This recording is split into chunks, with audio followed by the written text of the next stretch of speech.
This is an SWX Nonstop Local sports presentation.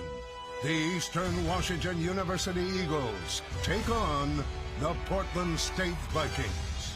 Powered by Inland Power and Light, SWX College Football starts right now. It is homecoming in Cheney, and a ton of Eastern Washington Eagles have flown back home for this homecoming matchup between the Eags and the Portland State Vikings. College football on SWX is presented by Inland Power and Light Company, powering our communities since 1937. It is a beautiful fall day here in Eastern Washington. Joined by my broadcast partner, Bill Ames. I'm Austin Getz. Bill, you talk about this matchup, it's homecoming. Obviously, the Eagles have not had the start to the season that they would like, but you get a win on homecoming, you can improve to 2-0 at home, and still feel like you have something to play for in the second half of the season. Austin, you're exactly right, and this is a different team at home. Only the second game this year, 2025, where they're on the Inferno. They played very well the last time they were here, so I expect another type of effort just like that against the Portland State team who's just trying to get their first win. Now, it could get a little interesting on offense for the Eagles. Starting quarterback Jared Taylor, after playing last week at Montana State, is not dressed today. That means it will be Nate Bell and perhaps even Jake Skockle, who we see taking the snaps for the Eagles. Bill, a lot to put on Nate Bell's shoulders, but a chance to really get some more confidence going for him after he's seen the field quite a bit through the first half of this season. He has. I mean, he's been the guy. This is not unfamiliar territory for Nate Bell, so you got to feel good if you're Eastern Washington. But obviously, Jared Taylor brings a different type of flavor to this offense. But I think the good news for Eastern is going into this week, they knew what they had at quarterback. And that makes such a difference rather than trying to squeeze somebody in there right before game time. Nate Bell's been running this offense. He's been the number one guy off and on throughout the year. So I expect him to come out and play well.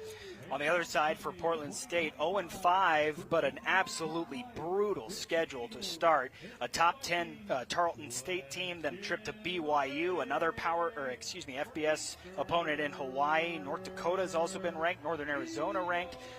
Obviously, 0-5, you don't want to make excuses, but Bill, there certainly have been a lot for the Vikings to deal with throughout these first month and a half. Well, and if you talk to Bruce Barnum, the one thing that he has said is they're getting better every single week. They haven't gotten the victories, of course, but they're playing much better football. They've been really disciplined, and he expects them to come out and really compete, again, against an Eastern team who just got their lunch at Bozeman against Montana State. So both of these teams, coming in with, I think, a great deal of confidence and obviously desire, but believing that they can come out and win this game. So for the Vikings, there comes their signal caller, John Chiave Sagapolatelli. It has been a bit of a revolving door at quarterback through the first few weeks of the season for Bruce Barnum, but they like number 9, and now he is making his 4th straight start, and they think they have found, Bill, somebody that can really be their go-to guy throughout the rest of the season. Here's a handoff to Dylan Thompson, who goes around the right side, breaks off a tackle, and runs up near a first down. So the Vikings with a positive play to start things off. Yeah, just a really nice job of just, bouncing that outside by Thompson, and then some missed tackles by Eastern. It's been the one thing with this defense that Eastern's really got to clean up, those missed tackles. They've had a lot of yards after contact from the opposition. This is an opportunity for them to really, clean that up, but so far, first play of the game. Field for Sagapolatelli, throws it over the middle where it's hauled in, but a quick tackle gets his man to the ground. Reed's son on the stop there for Eastern, a gain of 3. Yeah, Crew Newman, who's actually a quarterback on this Portland State roster. They use him in the kickoff game, bring him out wide. Just a good overall athlete from Central Catholic there in Portland, Oregon, gets that first catch. So facing their first second down of the day as they inch towards midfield. Sends a man in motion. Sagapolatelli trying to set up the tunnel screen the other way, and there's room to run. A first down and up to the midfield stripe as Zachary Dodson Green moves the chains for the Vikes. Yeah, I love how Sagapolatelli did a great job of looking off the defense, really got the safeties to commit off to the right, came back on that slip screen for a nice pickup. Really nice job with his eyes there. 49-yard line just on their side of the field. Vikes trying to get into Eastern territory for the first time today. Sagapolatelli rolls out, looking for someone, fires for the sideline. Tight coverage there. It's incomplete as he was looking for Terrence LaVille. Yeah, nice job there from that defensive end. Isaiah Perez almost gets there for the sack. Second down and 10. Ambrose Marsh there in coverage, coming off of Montana State game, where if you're looking for positives for Eastern, he did haul in his first career interception. Little confusion from the Eastern defense here. So they got settled.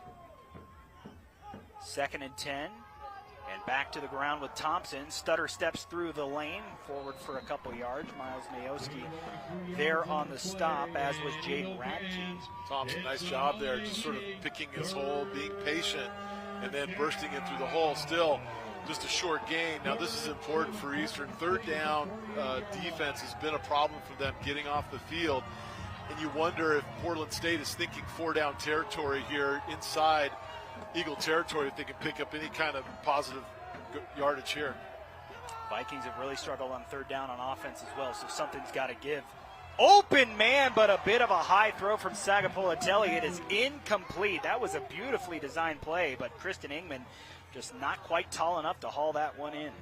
Yeah, Sagapolatelli, he missed one there. He had probably, if he puts it on the numbers, that might go all the way, depending on if he had the speed to get in there, but just too high.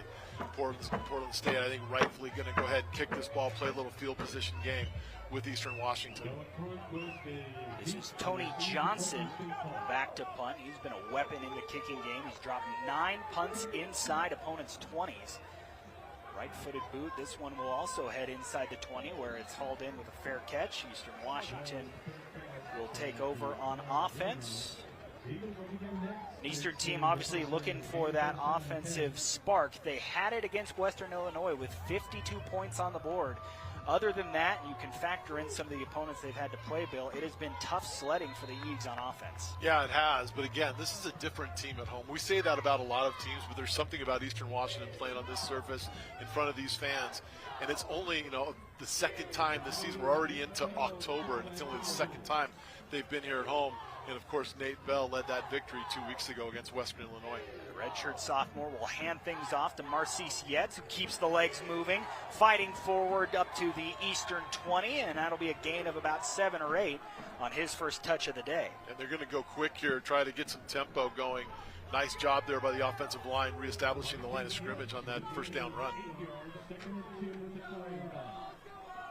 The turn, the give. Yetz has the first down up over the 30-yard line, so 2 plays and a move of the chains for the Eags. Yeah, again, just, a little bit more of the same. And I love the fact they're getting Yetz involved. We'll talk more about it in the keys, but this running game outside of Nate Bell has really got to get going here today. Another handoff. Yetz bounces off his own man and is dropped near the line of scrimmage. Jackson Helmstetler there for the tackle. We talk often about the fact that Aaron Best, an old offensive lineman, it means a lot to him to get these big guys going early. You can see three straight runs, really trying to establish things. That's Aaron Best football. Yeah, remember, the Eags had to replace all 5 offensive lineman starters from last season. And the group that he's put together, searching for continuity. 2nd down, Bell calls out some kind of adjustment at the line, sends a man in motion. Looks like he's going to drop back to pass for the first time today. Sails this over the head, and a flag came in from the backside, and that'll be pass interference.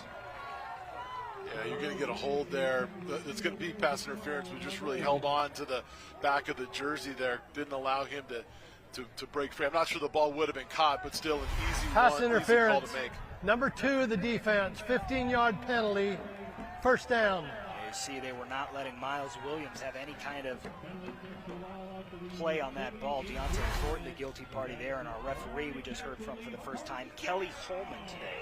This is one thing, Bill, if you're looking for positives on Portland State's side, 2nd in the conference in fewest penalty yards a game, just 35 per game coming in. So typically they don't beat themselves. They did there that time. Yeah, and it's a penalty you really didn't need to make there because you had it well covered. Here's Yetz up with another good gain. Marcise Yetz really having a productive start here on the ground. Eags love to run the football, averaging 150 yards per game. They'd like to get that number up. but having a lot of success as they're into Viking territory. Well, and they love to have it come from the running back, so other than your quarterback, who, although here he goes, you know he knows what to do with the ball once he gets it. Nate Bell inside the red zone trying to get to the end zone. He dives. Touchdown, Eastern Washington.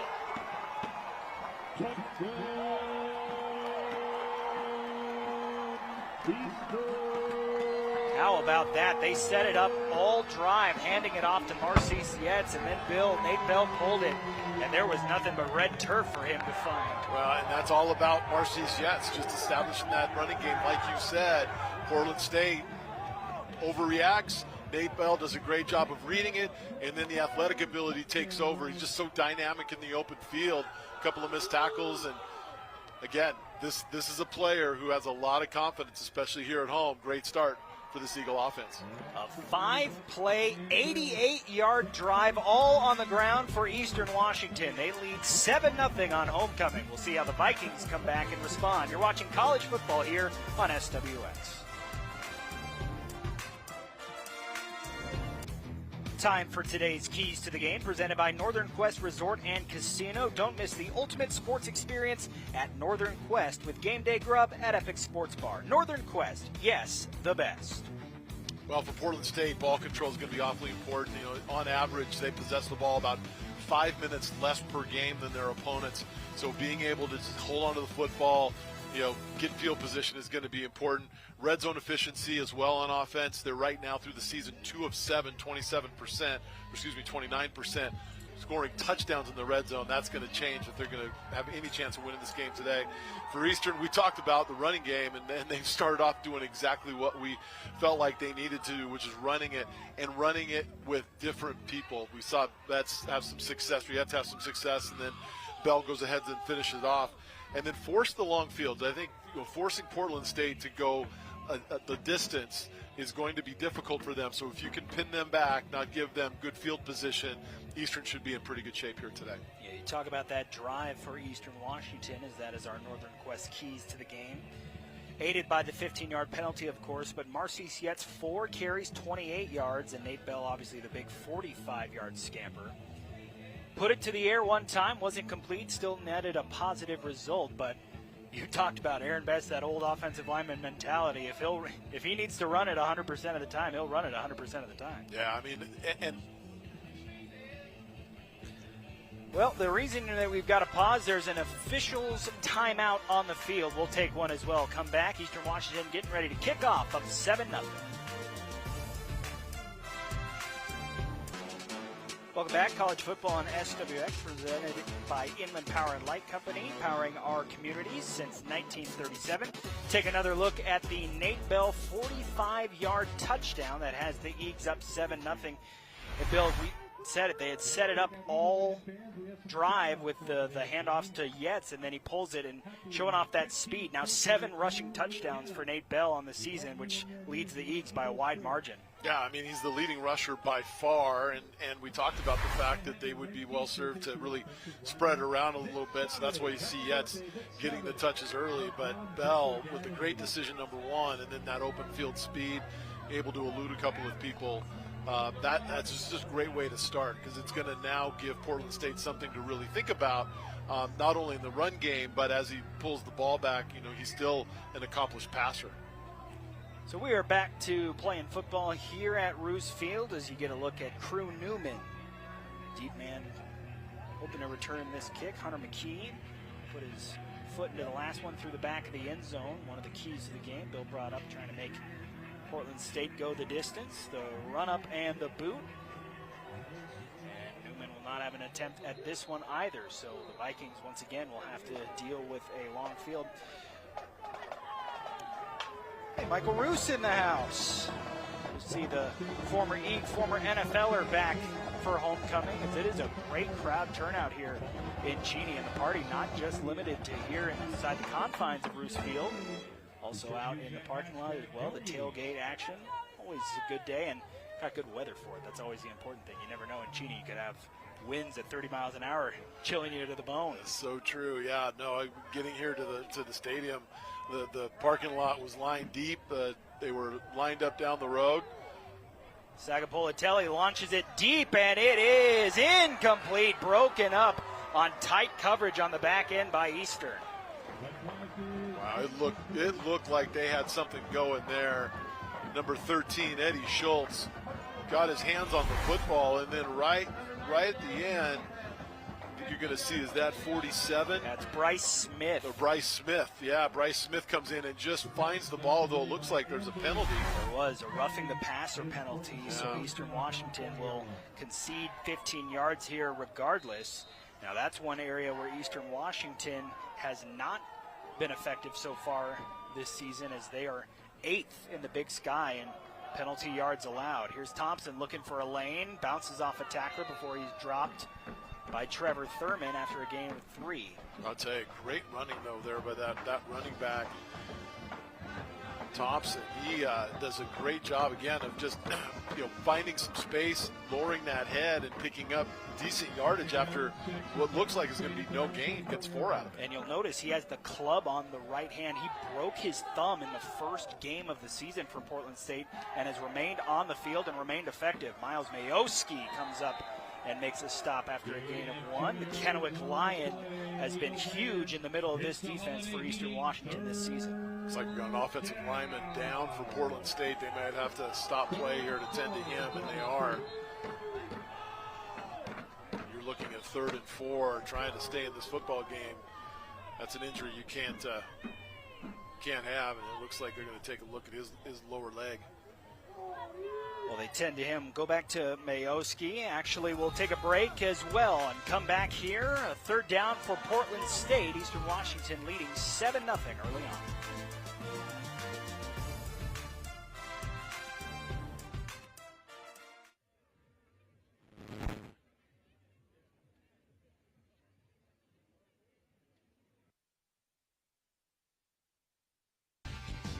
College football on SWX is brought to you in part by Findlay Downtown Toyota on 3rd Street. If you're looking to score the best deals on your favorite Toyotas, come to Findlay.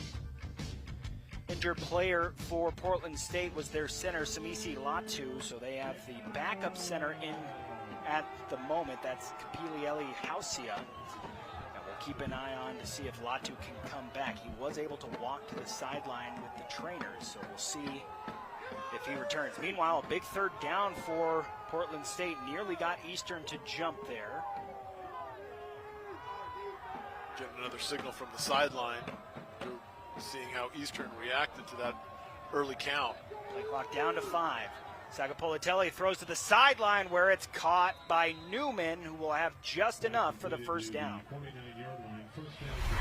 Yeah, nice job there by Newman. Just to know where the sticks were. Too many times players go -1 there and catch the ball thinking they might be able to get the extra yardage after the catch, but he goes +1 on the other side of the sticks, comes back to the ball, easy 1st down catch. So fresh 10 for the Vikings. Thompson back in the backfield alongside Sagapolitelli, and he'll get the ball in the handoff here, runs right forward and keeps the legs churning for ends up being a gain of 7. I'll tell you what, he might have a broken thumb, but those 2 legs are working just fine because he is driving defenders. Once they make contact, as we said earlier, it's about 2 to 3 yards extra that he gets. Look at it again here. He just lowers that shoulder and drives those legs. A little bit of help from the Eastern defense, but a good gain there on 1st down for Thompson. 2nd drive for Portland State. They were able to move it to around midfield before having to punt it away. This is their, so far, best drive of the day. Handed off back to Thompson. Disappears into the sea of bodies and looks like he'll be just short. So a 3rd and less than 1 coming up here for the Vikes. Yeah, you know this is 4 down territory, or for Portland State, you wonder if 3rd and inches, if they might take a shot here, knowing that they could come back with Thompson on 4th down. Or, of course, Coach Barnum and that offense staff will just go ahead and get that 1st down now. Also homecoming for Coach Barnum, a 1987 grad of Eastern Washington. 3rd and inches. So they're coming. Handoff, Thompson straight ahead, and he's got the 1st down. Eastern got to him maybe right at the marker, but he was able to keep that momentum forward enough to keep the drive alive. Yeah, Eastern brought some run blitz there, thinking the same thing that we were, that it's going to be Thompson trying to pick up that first down. But again, he just, after contact, just keeps driving, barely picks up the first down. But nice job there again by their running back. Only a sophomore. About 7 minutes remaining here in the first quarter. Eastern Washington leading 7-0 over Portland State. Here's the handoff. Thompson with plenty of room to run over the left side before he's tripped up just shy of the 30. But Portland State moving the ball well. This is a team that came in averaging just 70 rush yards per game, but they have found something on the ground attack. Yeah, just that immediate bounce for Thompson. And you got two players with clubs on going after one another between he and Drew Carter. Has one on his hand. Empty backfield now for Sagapolitelli. A lot of cushion here from the defensive backs of Eastern. Nothing over the top right now in this cover two, deep two coverage. Second down. He'll drop back to pass, fires it out to the side where he's got a first down.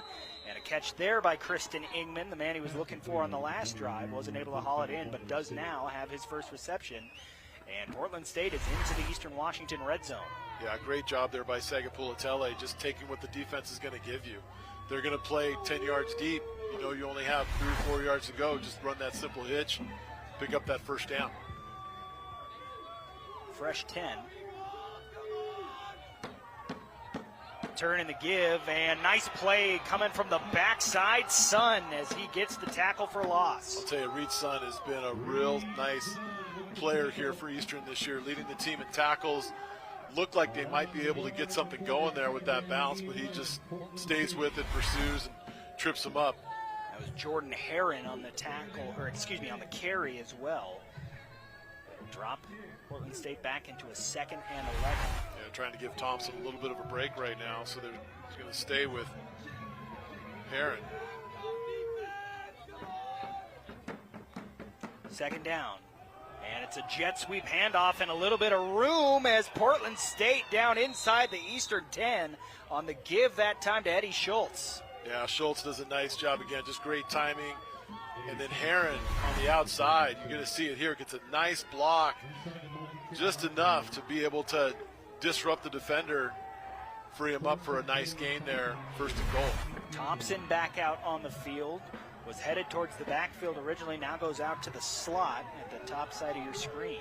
We'll see if they motion Thompson back into that running back position or if they keep him in the slot and go empty here. 1st and goal from the 9, and this time it's Sagapolitelli keeping it himself, and a gain of about 6 inside the Eastern 5. Boy, a really important drive here for Portland State. As easy as it was for Eastern to get down there and score, you needed to answer here. You know that Eastern is going to score a lot of points here on the Inferno, so you've got to make the most of these drives. We talked about as well the importance of scoring touchdowns in the red zone if you're Portland State. Only 2 of 7 so far this year. They really need to punch this one in. Real good chance here, 2nd and goal from the 3. That's Thompson in the backfield. They'll give it to him. He's straight ahead, and he's in for a Portland State touchdown.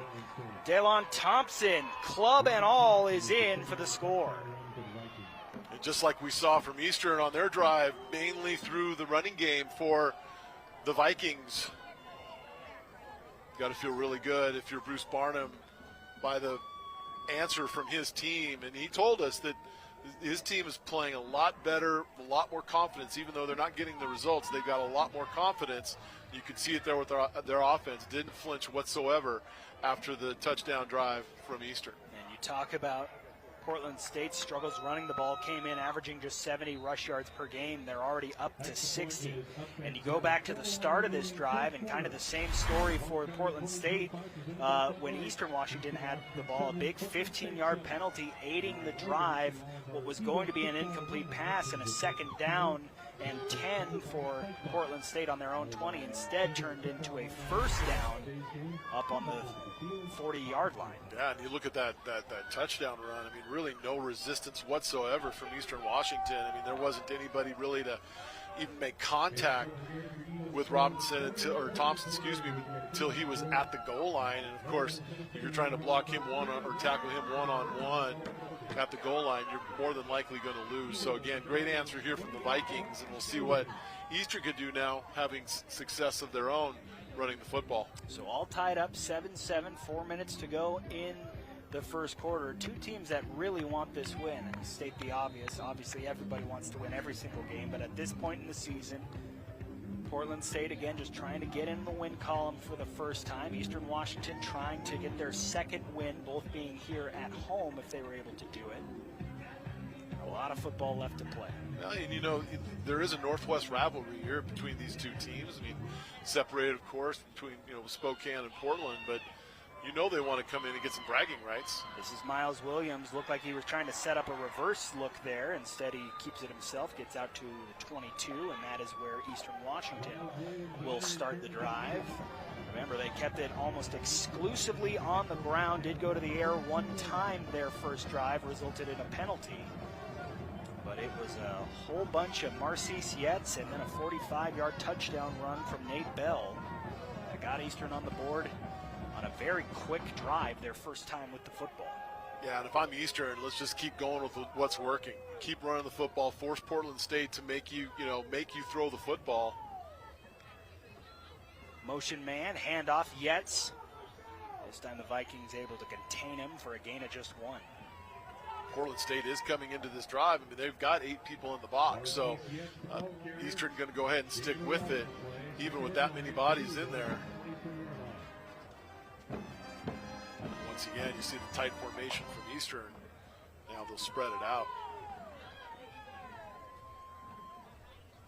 Second down, Bell drops back, looking to pass. Has time, fires for the far sideline. A diving effort, but it's incomplete.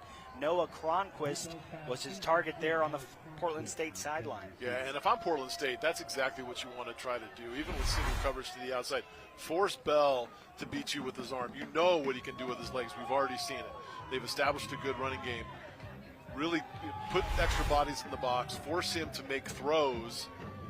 And if he can do that, then you got to tip your hat, but don't let him keep beating with you run. Big third down here for this defense of Portland State. Empty backfield, Vikings send 3. Bell out to his left. Now he's going to tuck it and has a lane for the first down, and he'll keep the drive alive. Nate Bell showing off what he can do with those legs, even on a design pass play. Yeah, and I'm not sure that I saw Portland State spying him on that throw, and if not, then you might want to think about it, because if you're going to give him this much room, perhaps it was their middle linebacker who was trying to stay with him, Helmstetler.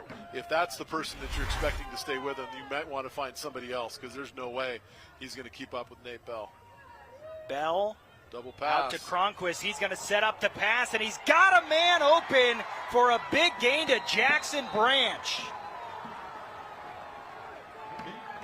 You called it, partner. As soon as Cronquist went behind the quarterback like that, you knew something was up. Yeah, and you could see he got a great release. Actually had 2 players open down there for Eastern. He had to got a chance to pick who he wanted to go with, and just a little bit slow on the recovery. Nice play call there. Nice spiral there from Cronquist as well. Nice throw there from Nate Bell to Nolan Olm. First time we've called the captain's name today, with career reception 101, good for a gain of 9. Yeah, he's been steady Eddie for this offense. Haven't seen a lot of him. Certainly he didn't get many targets when they were here on the Inferno a couple of weeks ago, so it's nice to see him get a look, and a nice throw there from Bell. Back to the ground, Yetz stood up. We'll see, he's just short. Nice open field tackling there by the Vikings, and that'll bring up a third down.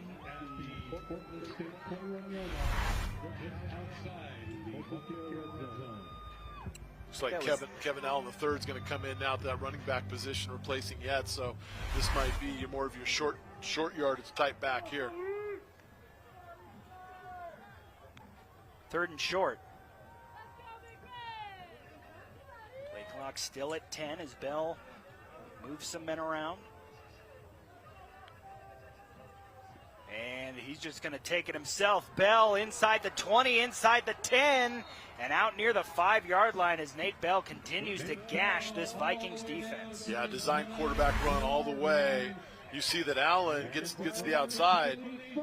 And Gets a nice block downfield as well to spring his quarterback, so really nice execution there on that short yardage play.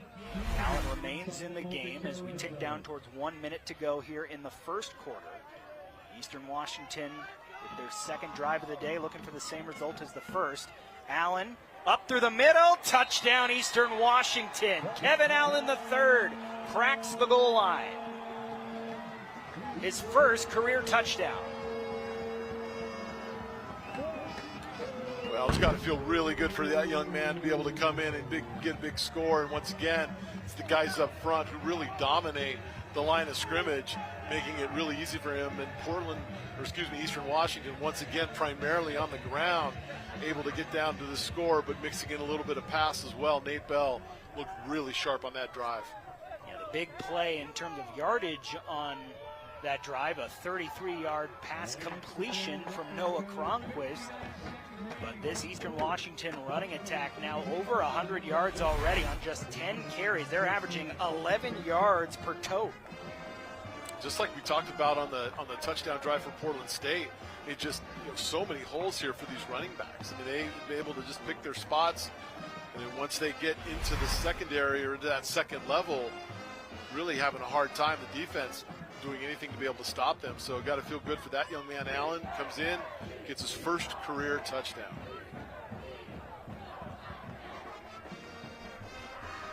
We've seen a lot of shootouts out of here, partner, on the Inferno, but Yes, I don't know that we've seen them through the running game. Right, Usually exactly. the ball's just flying over the air. It's, big plays here and there. And up to this point, it's just been, primarily just keeping it on the ground, which, again, if you're Aaron Best, if you're Bruce Barnum, you kind of like to see, because that's the type of football they grew up with. Yeah, these two teams combining for 170 rushing yards. There's the run-up and the kick. This one's, again, going to sail into the end zone, where Portland State will take over with a touchback. So what did you see, partner, from the Eastern Washington defense that needs to get cleaned up on this drive? Well, again, I think it starts up front. I think the Portland State came out, established themselves up front, especially with that running game.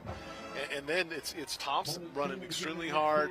If you're the Eastern defense, you need to get multiple bodies on that young man, because he's not going to come down with just a single tackler. So you've got to rally to the football and bring him down without that extra yards after contact. Otherwise, they're going to be 4 or 5 yards at a clip, and that's going to open up some other things.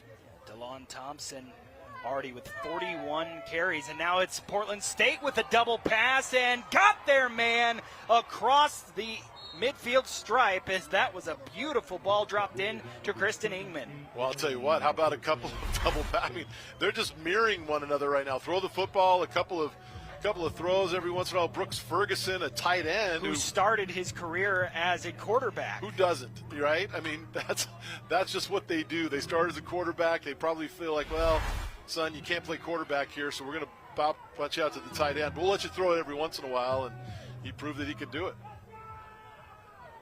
So a couple of big plays on the trickeration. Now Portland State in business. Oh, what a play as Reed's son flies into the backfield for a loss of 3. Well, you talked, Austin, about what does Eastern need to do to sort of really bottle up this running game. Well, read some right there. Get to the point of attack. Don't let Thompson fly downfield and get any of the momentum. Nice job on that first down, stopping the dynamic running back. Got a fun one on our hands. 14-7 after 1 quarter. Portland State with the ball when we come back here on SWX.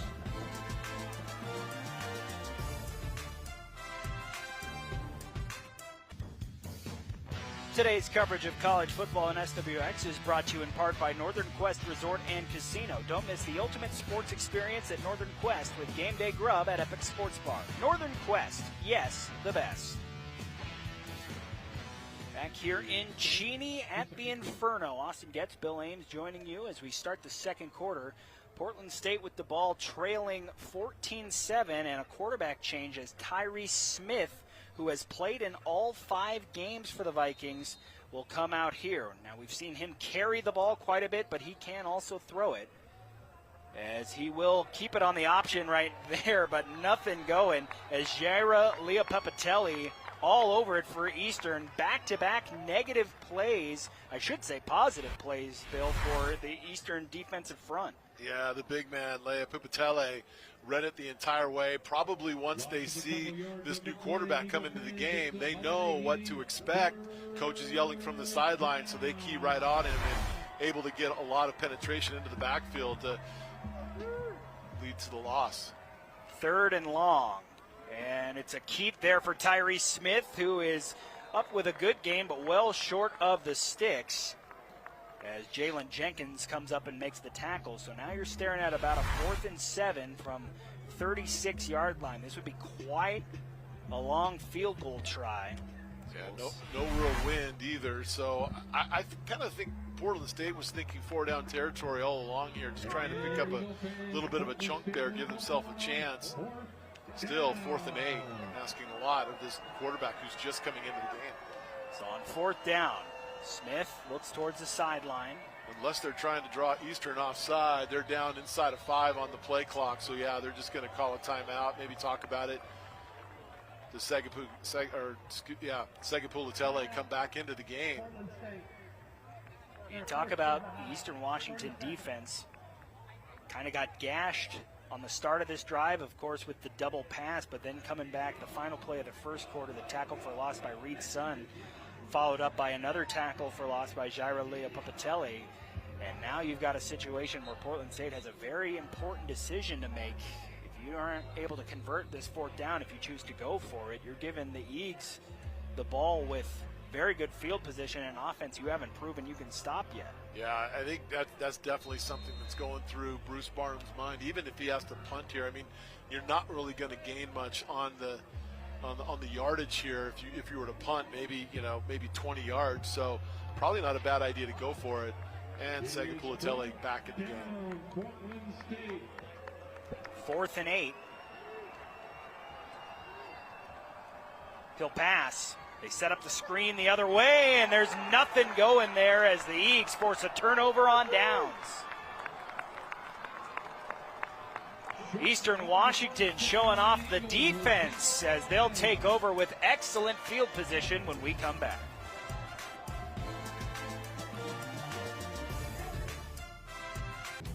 College football on SWX is brought to you in part by Titan Truck Equipment. Northwest family-owned. Outfit your truck by visiting us in Spokane Valley, and follow Titan Truck on Facebook, Instagram, and YouTube.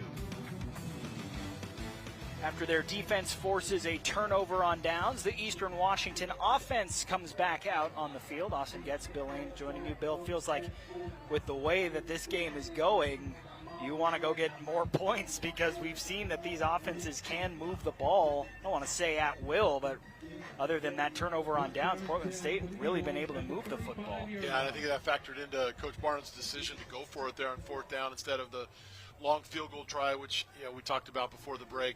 Probably too much to ask of your kicker and too short of a field to punt. So you kind of stuck in nowhere land there on the call. So I think that it was the right decision, maybe not the right play call for what you had to pick up. But, yeah, against an offense like this, you got to try to keep the ball as much as you can. Nice job here by the Portland State defense. Yeah, they string out that option look. It goes for a gain of about 2. Kevin Allen able to get to the corner, but Portland State forcing Eastern into a 2nd and long coming out. Yeah, Kevin Allen still in the game. It looked like Nate Bell wanted to try to cut that ball up, but again, just a really nice job of pursuit and keeping lanes for that Portland State defense. Really nowhere for him to be able to cut the ball up. Bell by himself for a minute, then motions Allen back into the backfield. He'll drop back to pass, finds Allen, who slips out of a tackle and tries to get away from another man, but he'll have enough for a 1st down. Kevin Allen, the 3rd, with a productive day so far as he's able to get a 1st down for his squad. Yeah, really nice job there. Bell gets the ball out quickly, right on target, and if it's not for Aiden Ciuli slowing him down just a bit, that could have gone for a lot more. Play action. Bell floats it up the sideline, and that is incomplete, but a flag. Took a moment to come in, but they will get Deontay Thornton for his 2nd pass interference call of the day. It's the same thing that they got him for on the first pass interference that he doesn't need to do. The ball was overthrown. There wasn't going to be caught, but he puts and he's going to come out of the game. I think the coaches want to talk to him about it, but he puts his hand on that shoulder and slows up the receiver just enough for the official to make the call, but you had two officials. What's interesting, Austin, two officials on the sideline. Pass interference, number 2 of the defense. 15-yard penalty and a first down. Two officials on the sideline, neither one throw the flag. It comes from the back judge, even though the ball's thrown down the sideline. I find that interesting. But again, got to clean up that coverage. Thornton. So only 2 penalties so far on Portland State, but they've been huge. Bell's going to take a shot down the far sideline. What a catch in coverage. Jackson Branch, but it actually might have been intercepted. Oh, they're going to have something to talk about here. It looked like Portland State came up with the football. Do we have a interception? Wow. It looked like Branch had brought it away, but instead it's going to be a takeaway for the Vikings. Carson Mammarell, what a great fight there.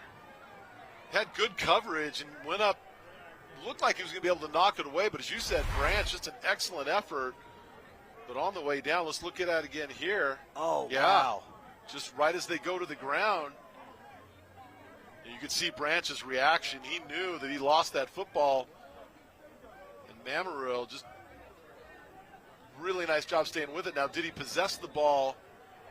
And they're going to take a look. I think they're going to take a look to see if this ball might have hit the ground and fallen incomplete. What a defensive effort, regardless of what that's coming, this call coming on the other side. But as it stands right now, it's Portland State ball on their own 2-yard line. And we'll see Kelly Holman, the referee, go into the replay monitor. Now remember, they called it an interception in Portland State ball, so it's got to be irrefutable evidence to overturn it. Partner, for our first time working together this year, you want to make a call? Put yourself on a limb here? We've seen it. I'll just say the reaction from Jackson Branch, he didn't really argue that he had that ball at the end. He immediately clapped his hands together, frustrated with himself, which would lead me to believe that Mammarell got this ball cleanly out on the way down. Yeah, we'll take another look at it here. Oh, he has it right in his hands, and then Mammarell just stays with it. Mammarell clearly has the ball, and I don't see it really touching the ground until he's up. I think that's an interception. I think it is too. What a great play.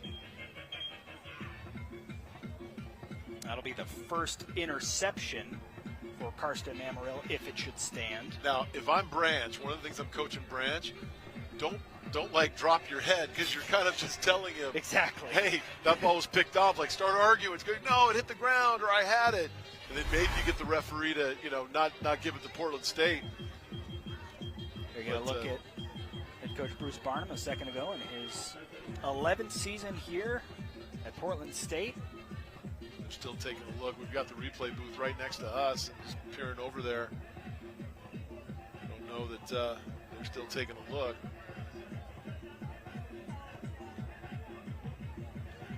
Certainly every angle we've seen, it doesn't look like there's anything that would tell me that they're going to overturn it.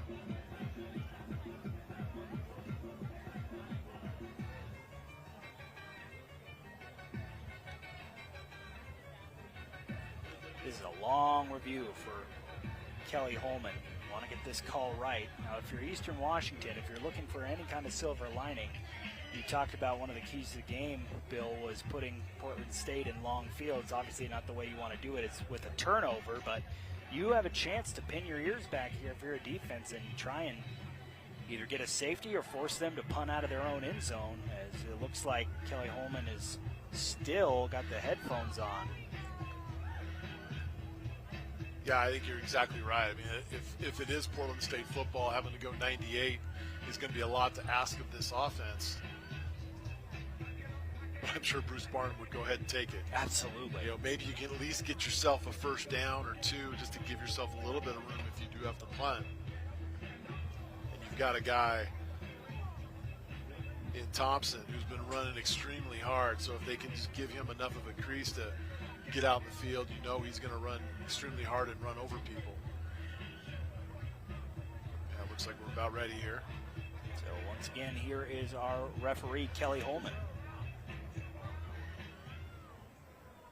Viewing the play, the ruling on the field is upheld. Portland State ball, first down. So there you see it, and again, you go into the verbiage argument of the call being upheld versus confirmed. Bill, I think it was so important that the call on the field was that Karsten Mammaril did have the interception on first look. Yeah, just not enough to overturn it. So after the turnover, which is the 5th interception thrown by Nate Bell this season, Portland State's got to operate out of their own end zone. A little flea flicker as Kiave Salvapatelli had a man open and just missed him. Well, he had some pressure right in his face. Tylen Jackson was bearing down on him, and I believe that forced the throw. You see it there. He had to get rid of it sooner than he might have liked, and, well, if he could put that on the target, he had room to run. So that'll be second down. I'll tell you, gutsy like call. The call. The flea flicker there? Woo. I'll tell you what, that is a gutsy call. It's Thompson in the backfield. Low snap. He's got to get this ball out. That's low. That looked like it bounced. Instead, it's a catch for Zachary Dodson-Green. Boy, that looked like it bounced up from up here anyway. Referees, oh, no, they're going to come in and say complete. You've got one of the officials coming in, going to call incomplete. And well, they're calling for a stoppage here. They haven't. Yeah, they're moving the football back now. I saw an official come up and give the incomplete sign. Aaron Best was not about to let that play start without at least a conversation between the officials, and they got this right. They're laughing about it. Aaron thinks that he might have had something to do with it. I think that official behind the play saw it the entire time, but Aaron, you go ahead and take the credit for it. So all of a sudden now it's third down, and if you're going to pass here, you have to do it out of your own end zone. A roll to the right. Sagapolatelli sets the feet and lets it rip down the middle of the field. Might have a man, and this one is caught. What a play by Terrence LaVille as he went up through the traffic and hauled it in across midfield. Well, I'll tell you what, those are 3 gutsy calls by the offensive staff. You had 2 open receivers. He throws it into double coverage. LaVille with it the whole way. It looked like for a second the official might rule it incomplete, but he had possession the entire time, and huge play for the Vikings. Handoff to Thompson goes nowhere as Drew Carter, who was in coverage on that big catch, comes up to make the stop. But what a play by Terrence LaVille. Even if this drive doesn't end in points, you don't have to now punt out of your own end zone. I'll tell you what, he had Eddie Schultz on a sort of a post route to the outside as well. He had 2 open receivers. Went to the tougher of the 2, I thought, but LaVille bails him out with a great catch. Second down. Another pass. Throws on a little hitch route where he's got Schultz for a short gain. Actually, excuse me, that's Zachary Dodson-Green on the reception. That'll bring up third down at the 40-yard line of Eastern Washington. Interesting on this drive, I mean, even from their own 2, they've gone to the air, and they continue to do it here. Again, you're probably in 4-down territory for Portland State, so picking up just a little chunk here makes it easy. Don't take that loss. They'll hand it off. Thompson looking for somewhere to run. Does end up turning it into a positive play, and now you've got a big decision on a 4th and 2. Yeah, good play call there. You've got 3rd and 5. Give your powerhouse running back a chance. It looks like Eastern's got a player down, goes to the ground there. Is that Trevor Thurman, the defensive end? It's like Trevor Thurman's down. Looks to be. The trainers come out to attend to him. There's a 4th down coming up. We'll take a break as well. Portland State looking to get back into this one, 14-7 with 10 minutes to go in the first half.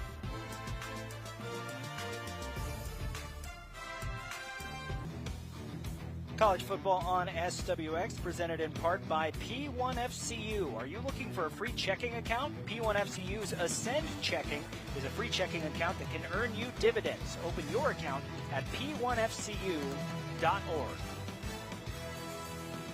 4th down, and Portland State is going for it. They trail 14-7 with 10 minutes remaining here in the first half. And it's Jordan Herron in the backfield for the Vikes. Throw out to the sideline right near the marker. It is hauled in by Schultz, and they will say he got the first down. Well, I'll tell you what, they're playing with fire there, because where that ball was thrown, if he's tackled right there, where's the ball? Again, officials give him the first down, but just barely. So the drive remains alive. Here's a handoff to Heron, slips out of a tackle, down to the 25 of Eastern Washington, and Portland State returns to the red zone. More success on the ground for Portland State. A little bit different, though, Heron versus Thompson. You see it here. Just nice little counter play, breaks the tackle, and then in the open field, really shifty. Another first down. Same play, that little counter. This time it's not as productive as Eastern Washington stands it up at the line of scrimmage for no gain. Yeah, that first run, Eastern really overplayed it, creating the hole. That time they stayed in their lanes, did a much better job. Come back with Thompson now. Second down coming up. Coming up, the 7th play of the drive here for Portland State. As Thompson back in the game, gets it, but Drew Carter and friends come up for another tackle for loss. Eastern Washington, Bill, starting to, I don't want to call it selling out on the run, but they're really hitting those gaps hard. Well, I think what's really working for them is they're getting to him before he's able to really get upfield. You can see there, forcing him to try to make that cut, that shift. That's not his game. He wants to run north-south, and if Eastern can get him to do more of that, they're going to have a lot more success getting him to the ground. So it's 3rd and long. Watch for Terrence LaVille. He's at the bottom of your screen. He had that big reception on the other 3rd down in this game. Throws over the middle, misses everybody. High and incomplete, and that'll bring up 4th down and long. You got to think the Vikings here will try the field goal, and they do run the unit on. Well, you got to wonder with there's a Portland State player down. I think it's tight end Ingman, who had the nice catch there on the double pass.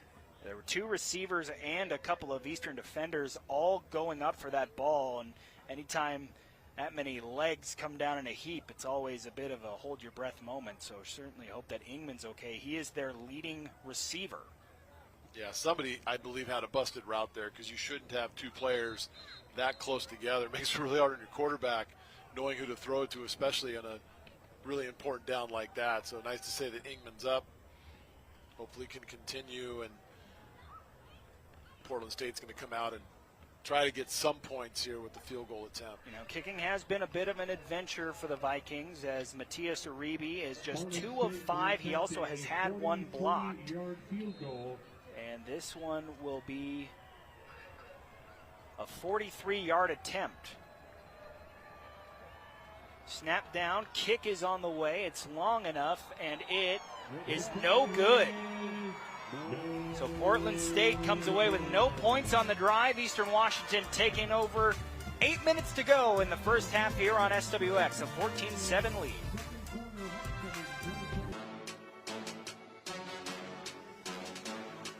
Today's presentation of college football on SWX is brought to you in part by Inner Demon Motorsports, located in Hayden, Idaho. Inner Demon Sports, powered by Heatercraft, will keep you warm in your UTV or boat year-round. Very apt, Inner Demon, as we're talking about Eastern Washington football on the Inferno. They are trying to improve to 2-0 here in Cheney this season after defeating Western Illinois a couple of weeks ago, 52-31. Austin Getz, Bill Ames joining you. Bill, 8 minutes before half, Eastern Washington will also get the ball in the second half. It feels like you come away with a touchdown here and things really start working in your favor. Well, yeah, I think, again, Eastern's going to want to try to establish the run once again. Yet it's been a while since we've called his name, so he gets the first carry here. Not much, in fact, a loss.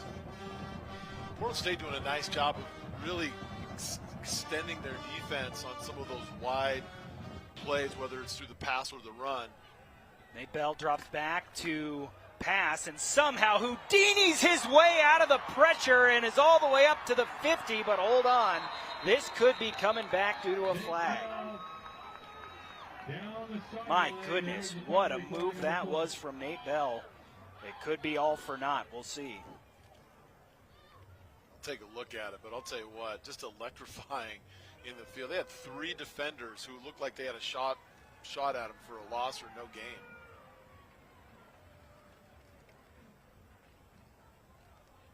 Waiting to hear the announcement from ref Kelly Holman. Holding on the offense. 10-yard penalty. Still second down. Now that is frustrating as you turn what was going to be a busted play into a big gain, and it'll instead go for negative. But look at Nate Bell get through there. Man. Yeah, if you're a defender, you just have to break down a lot sooner and not try to lunge at him, or else he's just going to make you look silly. Now they are going to be able to pick up some positive yardage, though, even with the penalty, because it's from the spot of the foul. Certainly more manageable than what it might have been, 2nd and 20 plus. And getting ready to resume play here in a moment. Bell through the air, 2 of 4, just 16 yards and an interception. And he's done almost all of his damage on the ground. This time he'll drop back to pass once again. Pressure coming. He escapes out to the right, throws for the sideline, and short of his man, looked like he was going for Miles Williams. Yeah, nice job there. Jaden Brannon able to put enough pressure on him to force the errant throw and not commit the roughing the passer. We see that happen so many times with defenders. They follow through too much. You're going to see him again. Just gets a hand on him, but then lets him go, doesn't grab the jersey. Smart play there. 3rd and 6. Bell sends Nolan Olm across the formation in motion. Portland State brings the pressure again. They look to set up the screen, and now a flag coming in late. Yeah, they're going to get the middle linebacker, who's that Helmstetler, for holding Yates, trying to get out of the backfield on that screen. Number 6 of the defense. 10-yard penalty. Automatic first down. It happened right in front of the official, who was standing next to Aaron Best, by the way, and he threw the flag, so he probably had a little bit of extra help. But you're going to see it here. Look at Sixer, just wraps his arms around him. I mean, again, not a play you need to make, because I think Bell was just trying to throw the ball away and not take the sack. And this really got bailed out. Movement up front, so that'll be Eastern Washington backing up 5 yards within a false start. False start. Number 65 of the offense. 5-yard penalty. It remains first down. They whistle it on the left guard, Cole McGovern, but left tackle Dylan Connor and quarterback Nate Bell were also moving, so maybe a miscommunication on the snap count there. I'll tell you, we had some really clean football in those first 3 to 4 drives, Austin, but since then it's gotten pretty sloppy on both sides. Both offenses seem to not be able to get out of their own way. Under 7 minutes to go as they set up a screen to the right side, which will go for maybe a yard. But Portland State showing that sideline-to-sideline speed, Bill, not letting a lot of plays happen out on the boundary, and it helps also when you can tackle. Yeah, and typically that's where Eastern, has a lot of success, just getting, sort of that one-on-one play where they can try to go up against a corner or a safety. And as you said, Austin, Portland State's been up to the challenge, with that defense out towards the sideline. Bell escapes a collapsing pocket, throws over the middle, and Nolan Holm not able to haul it in.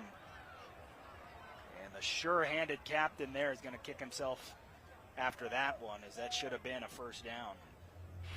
All the years that we've been out here watching Eastern Washington football, you just don't see that happen very often. Great ball right to his hands, and you can tell that he just, he's shocked himself. Probably a little bit numb after letting that ball go through his hands. So it's a 3rd and 9. Bell, pressure coming again. This time he'll escape it again. Nate Bell Jr. Oh, man, what a play. My goodness. He is some kind of talent. I mean, just a backbreaker for your defense. I mean, you had him hemmed in. Again, look at how many people had a shot at him. There's the second one.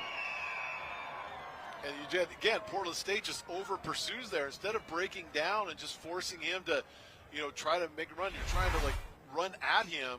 That's just not going to work.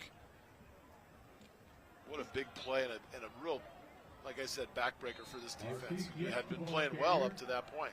Marcise Yetz with a carry up to the Portland State 41 as it's 5.5 minutes to go. Remember, Eastern Washington will receive to start the second half as they're trying to extend this lead into a two-possession game.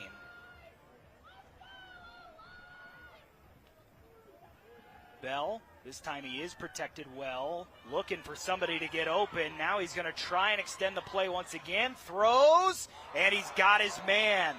This time it's Williams, and just shy of a first down, but it'll bring up a 3rd and short.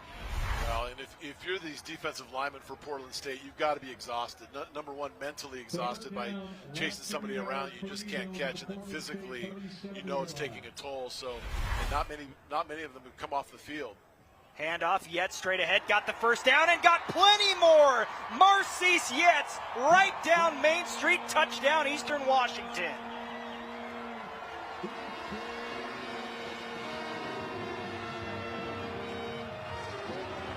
I'll tell you what, partner, you can give the assist there to Nate Bell. All of the running around that he was doing, the success he had throwing the football and creating problems for those linebackers and those defensive linemen for Portland State. They were so gassed, so exhausted that they really couldn't put up much of a defense there on that run by Yetz. The offensive line just controlled them for that nice long game for the touchdown. 37-yard rushing touchdown for Marcise Yetz, his 4th touchdown of the season, and Eastern Washington takes a 21-7 lead after the extra point. And again, you have mentioned it, but Nate Bell, as you'll get another look at the hole opened up that Yetz burst right through. I just go back to even the play that was called back due to holding but netted positive yards. I mean, just because you get to number 2 in the backfield doesn't mean you have him down. Yeah, I mean, he just is. He does a great job of keeping his eyes upfield, so he remains a thrower. He wants to throw the ball. He wants to get rid of it, get the ball into the hands of one of his receivers. So that's what he would love to do. But if they're covered, he has no problem taking off. And again, I'll go back to the fact that Portland State trying to get to him by just flying around rather than just breaking down, having good, being good fundamental tacklers, makes it even that much easier for him. And this defense, by the time that Yetz got the ball for that long carry, he was completely gassed. Now the Vikes will have time, as with this kickoff still 4:40 left on the clock, and a touchback will have the Vikings start with all of that 4:40. And they've had success. I mean, Lavelle, he got a big one down the field. They've had some other opportunities down the field that they've just missed on. So they do have time. They've got 2 timeouts left. I think if you're Portland State, what you have to be careful of is not to give the ball up too quickly and give Eastern Washington this ball back, especially with a defense who would like a little bit of a break and to get some oxygen on that sideline. Portland State right now 199 yards of total offense. They came in averaging just 222. Sagapolitelli over the middle, incomplete, looking for a flag. There it is. As it certainly looked like Eastern Washington was going to be whistled, looked around for a minute and just came in a half second after that. Yeah, Eddie Schultz said I couldn't tell who the defender was, but he was trying to run that crosser and had a body just draped all over him. Pass interference, number 31 of the defense. Spot foul, first down. Yeah, Jalen Jenkins, the safety. And that's a tough matchup for a safety to try to run with the receiver. And again, just got his arm in there and made an easy call for that back judge. Each side now with 3 penalties, almost exclusively called on defenders trying to defend the pass. Here's it thrown out to Lavelle.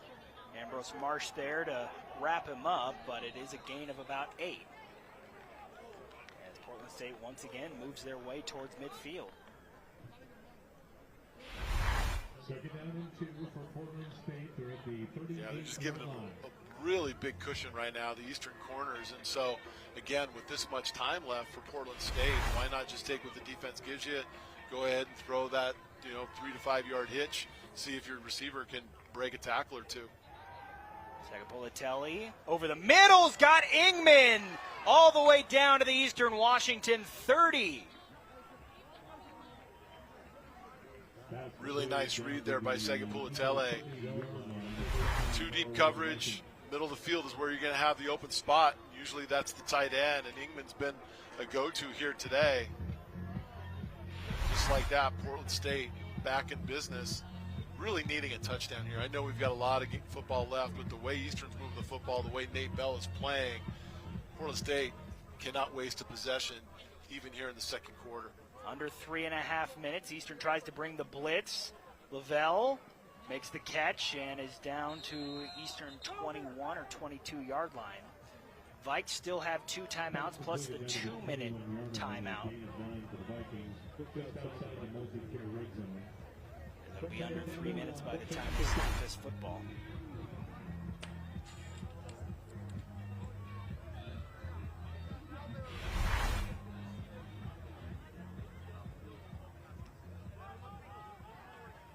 Another trip into the red zone for Portland State as they are taking their time. Floats this one up, Lavelle. Not able to get to this one. It's incomplete. That'll stop the clock with 2 minutes and 40 seconds remaining. Yeah, really become the go-to, especially on the outside for Segapolitelli. Terrence Lavelle, the son of Derek Lavelle, played in Oregon. Also played in the NFL, the 49ers. Great career with the Ducks. Local kid who stayed close to home playing for the Vikings. Dad's got to be proud. 3rd and 1, and it'll be a handoff here. Thompson finds just enough of a lane to get the first down and move it inside the Eastern Washington 20. That's a gain of 3 yards and a first down for Portland State. They're at the 18-yard line in the multi-care red zone. Actually, check that. Derek Lavelle is Terrence's uncle.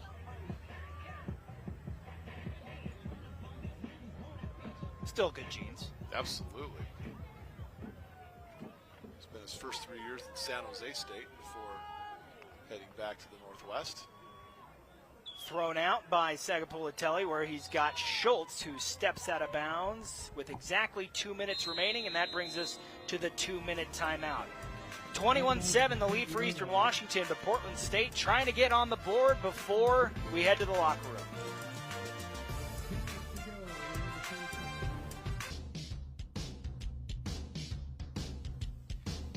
College football on SWX is sponsored in part by Pella Windows, your local windows and doors experts to help make life brighter. Here we go, 2 minutes remaining in the first half. Portland State has the ball inside the Eastern Washington 10-yard line as they try to cut into this 2-score lead before we go to the locker room. Well, no points on the board yet for Portland State, but you got to be happy with the response here after Eastern scores there. You needed points on this drive, and they have answered the call for Coach Barnum. Remember, they still have 2 timeouts remaining, so the playbook is wide open. In fact, they'll give it to Eddie Schultz, who's got a lane, and he is out at the 1. I'll tell you, Schultz has really been a big part of this offense here in the first half. I thought he actually had a chance to score if he just puts that ball out. Yeah, he just kept it in that outside Bill arm. Belichick school, don't reach for the pylon. Yeah. Well, let's hope it doesn't cost them here if you're a Vikings fan. It does stop the clock, so 1 minute 55 seconds remaining as this ball is on the 1-yard line. Bill Belichick might change his philosophy the way that North Carolina is having trouble scoring these days. DeLon Thompson in the backfield. And they will go to him. He puts the shoulders down, and he is down at the 1. Got a flag on the far side, and I'm not sure if they got Eastern lining up in the neutral zone. Yeah, I think it's going to be offside on Eastern Washington here.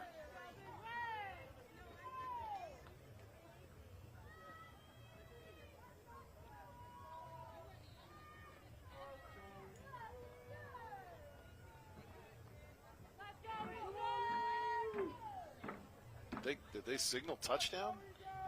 Looks like they've got the ball right in the nose of the football at the goal line. I think they signaled he was down short of the goal line. Offside defense number 30. Half the distance to the goal.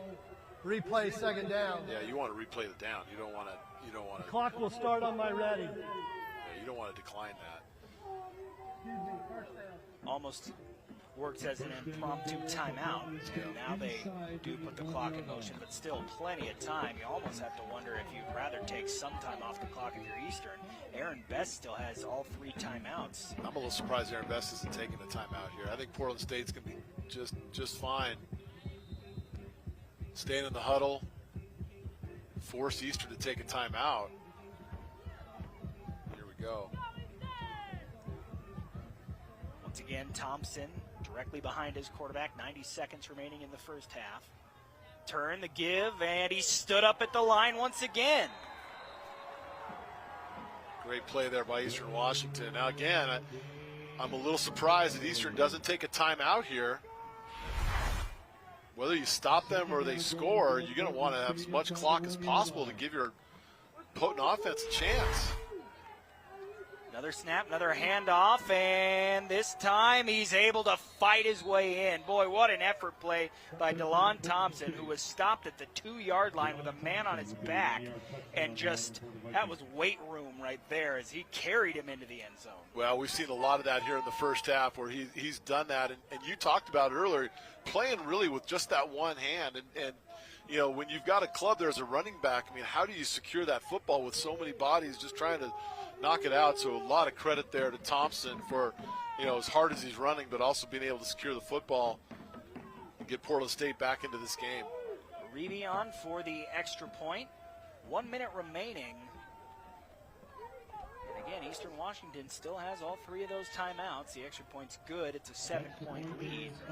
Now the Eagles will get the ball to start the second half. They'll at least receive the kickoff, but we'll see how aggressive they want to be here. It's been a struggle through the air, but they've really been able to move it quickly on the ground.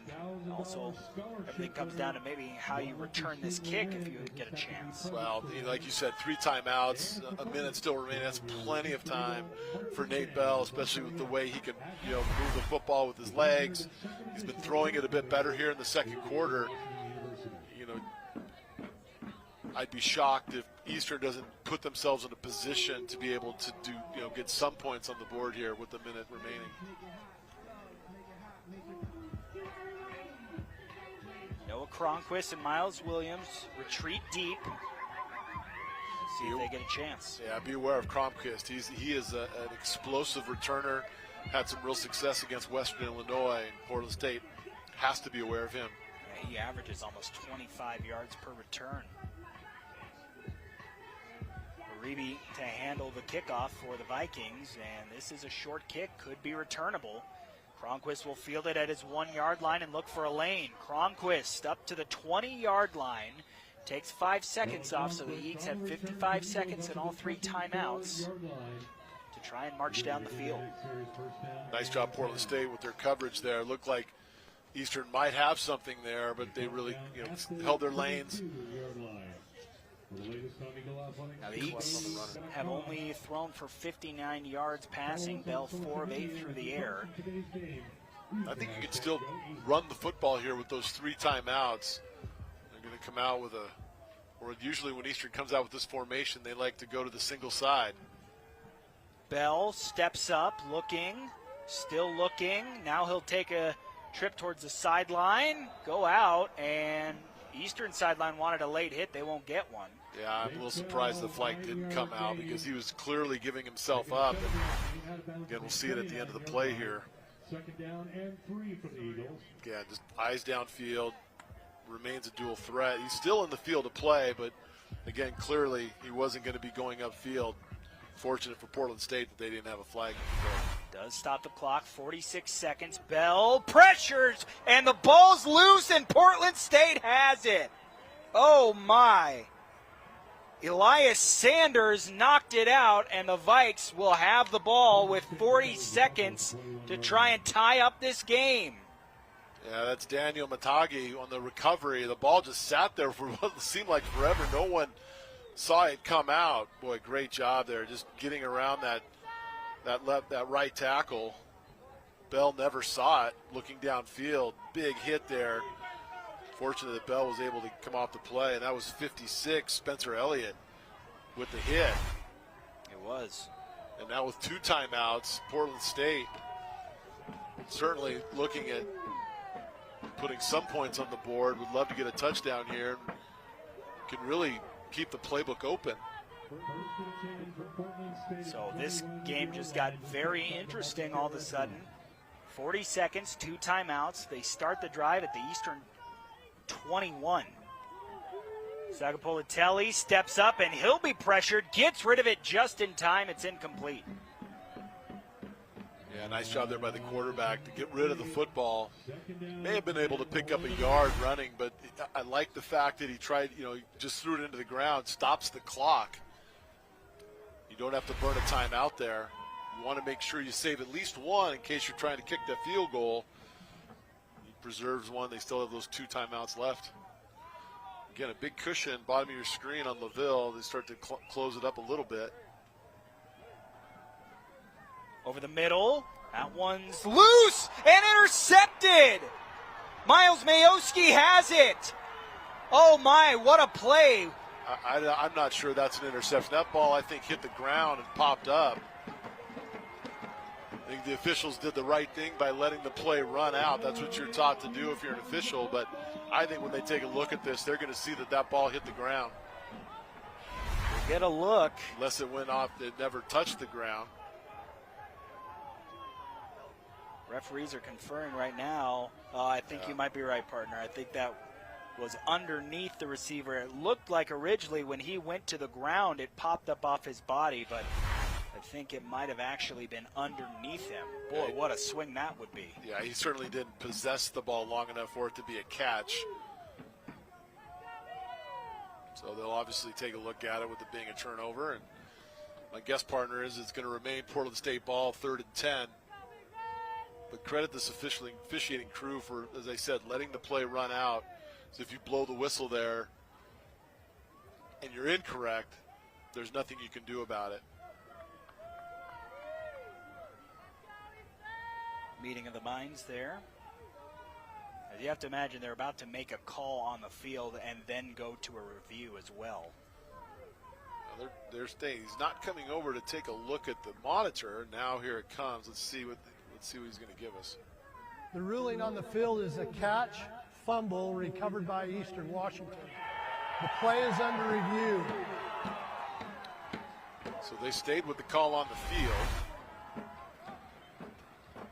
Again, unless that ball never touched the ground and it was on his arm. No, it's, yeah, I mean, it hit the ground, so I don't know that he ever had possession.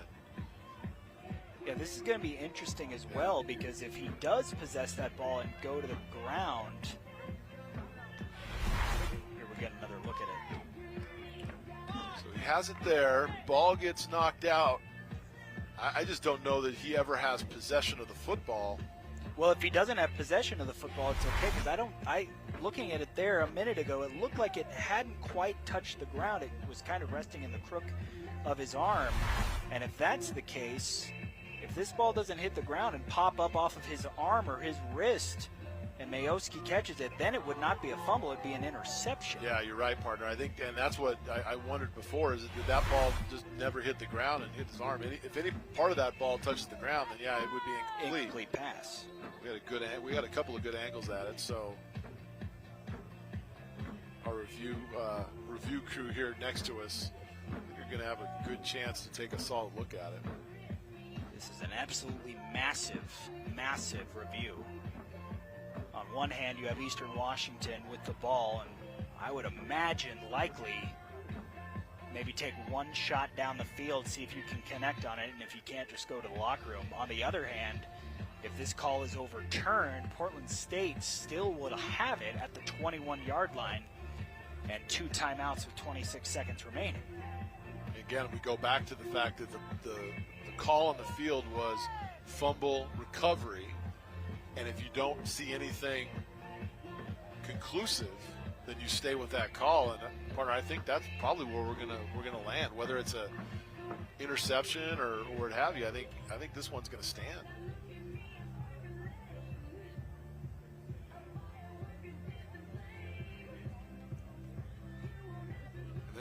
Then the question becomes, does Eastern try to do something with 26 seconds and 3 timeouts? I mean, they had a hard time protecting Bell, knowing that he's getting the ball coming out of the locker room. Does Aaron Best just take a knee and go in and talk about it? That's not typically what you see out here, but a lot of different options.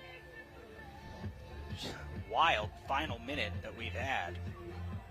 Portland State getting into the end zone with exactly a minute remaining. Eastern Washington turning it over. And then, at least for the time being, Portland State giving it right back. But that result is pending, whatever that conversation yields right now.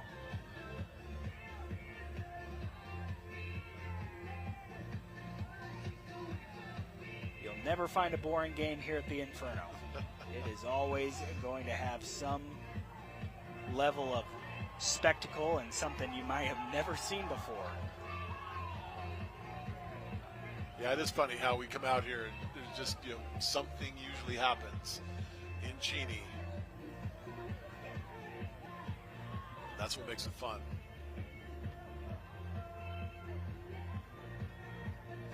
Again, hard to believe this deep into the season, only the second time the Eagles are playing here at home.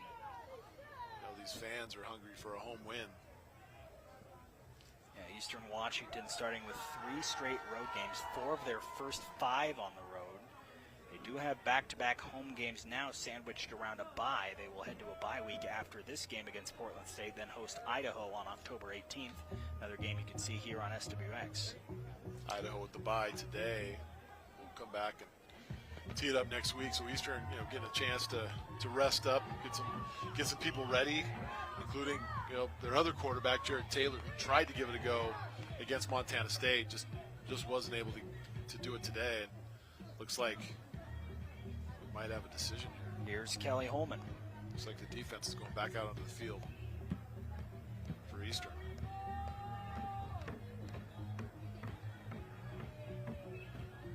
So maybe an incomplete pass. Although he's not quite ready to tell us, is he?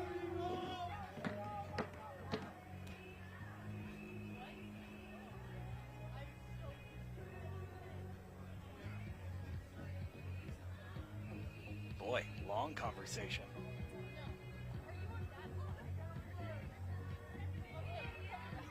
After reviewing the play, the Portland State player did not control the pass and it hit the ground, which caused it to pop up. It's an incomplete pass. 3rd down. Please put 33 seconds on the game clock. So your original gut feeling, Thank Bill, you. was right. That ball did hit the ground, and because it wasn't possessed and therefore not a fumble, but instead an incomplete pass. I'll tell you what, I'd like to go back and take a look at that again, especially if Portland State scores here, because you brought up a point, Austin, that ball might have just stayed on his arm. It came off, maybe it's right there that it hit the ground. Really good look. Nice job, guys. But maybe it's there where they felt like it hit the ground and popped up. But big break for Portland State. Absolutely. Still has a chance to get in there and score. Yeah, 33 seconds and 2 timeouts. Now they are faced with a 3rd and 10 here after the incomplete pass. Looks like Eastern wants to bring pressure here. They will. Sagapolatelli drops back, floats it up for the end zone. It is incomplete. Great coverage on the back end by Eastern Washington, as he did drop that ball in at first, but the Eagles able to break it up. Yeah, it looks like Andre Miller, he got his hands on the football. Nice job of high pointing it. Just kind of extended himself to a point where he couldn't go up at the same time. And Eastern with the break here, and another long field goal attempt for the Vikings. It's 0 for 1 on the day. 38-yard try for Matthias Uribe. He missed from 43 earlier in the game. This kick is on the way, and that one is good. So the Vikings do get points out of it. and bring it back to a 4-point game. Eastern Washington, 24 seconds remaining. If they want to try and get something going here, they do have their 3 timeouts. Yeah, Portland State, I mean, for all of the offense that we've seen out of Eastern, Portland State's actually outgained the Eagles here so far. Bruce Barnum's got to be really happy. He mentioned it all week. This team is playing a lot better. They've got a lot of confidence coming into this game, even with the record that they have. And you can see it. They're playing with a lot of confidence, really on both sides of the ball. I mean, they've had their problems trying to corral Bell, but they've gotten into the backfield. They've made life difficult on him. So it should be an entertaining second half. Actually, I shouldn't give up on the second quarter here. 24 seconds and 3 timeouts for Eastern. Who knows? On the other side, Aaron Best is going to be very frustrated as his team has turned it over twice in the first half. Now 9 giveaways on the season as they are -4 in the turnover margin. Almost had one there on an interception or fumble recovery, but instead it resulted in a field goal for the Vikings. Here's a kick that Cronquist will have another go at from inside his 5-yard line. Noah Cronquist, a nice little return up to the 30, where Eastern Washington will start with 19 seconds. So maybe if you can scheme something up for a big gain. And there is also a penalty flag down, so perhaps this return will get wiped out. Holding number 27 of the receiving team.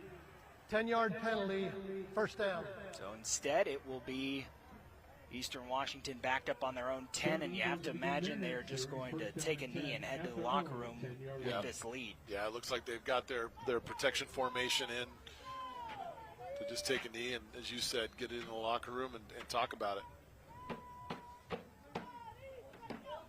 There's a knee from Nate Bell. No timeouts taken on the Portland State side. So what a wild first half we had. Big plays, a lot of yards, both teams running the ball at will, a couple of reviews that could have gone either way. And after all that, it's a 21-17 lead for Eastern Washington. We'll take a break and come back with your halftime coverage here on SWX.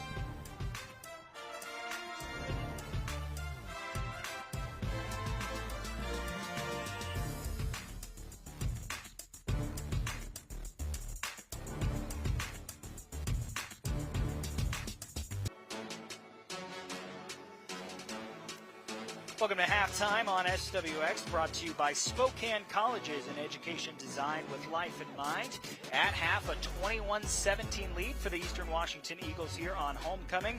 And it's a pleasure now to be joined in the broadcast booth by Big Sky Conference Commissioner Tom Wistrcill. Commish, thanks for coming out. Always good to see you back in Cheney. And that was going to be my first question. How do you decide what games to go to? Because it feels like you are always jet-setting somewhere around the conference. Well, this time of year is it's a great time to be out on campuses and seeing football games. What I do is I make sure I see every team in person at least once.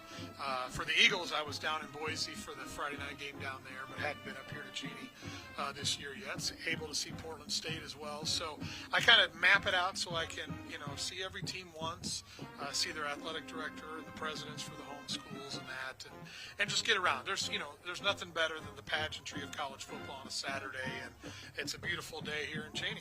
And you got a lot to see around the conference, of course, the cities themselves, but you got 5 teams ranked inside the top 25 right now, and that number could grow, of course, as we've seen. Just the strength of this football conference, top to bottom, that has to be so valuable for you as you talk to, whether it be broadcast partners or potential members, and just talking about how this conference, top to bottom, has so much depth. Yeah, absolutely. We're proud of everything within the Big Sky, but our brand is so much of it is driven by the success of our football teams. It's so important to our campuses and to the communities and to the alumni. And obviously on a national stage, it's what we're known for, right? If you win the Big Sky, you have a good chance to play for a national championship. That's happened here at Eastern. It's happened in a number of our schools. And that's what's great about it is, if you finish in the top half, you're probably going to the playoffs.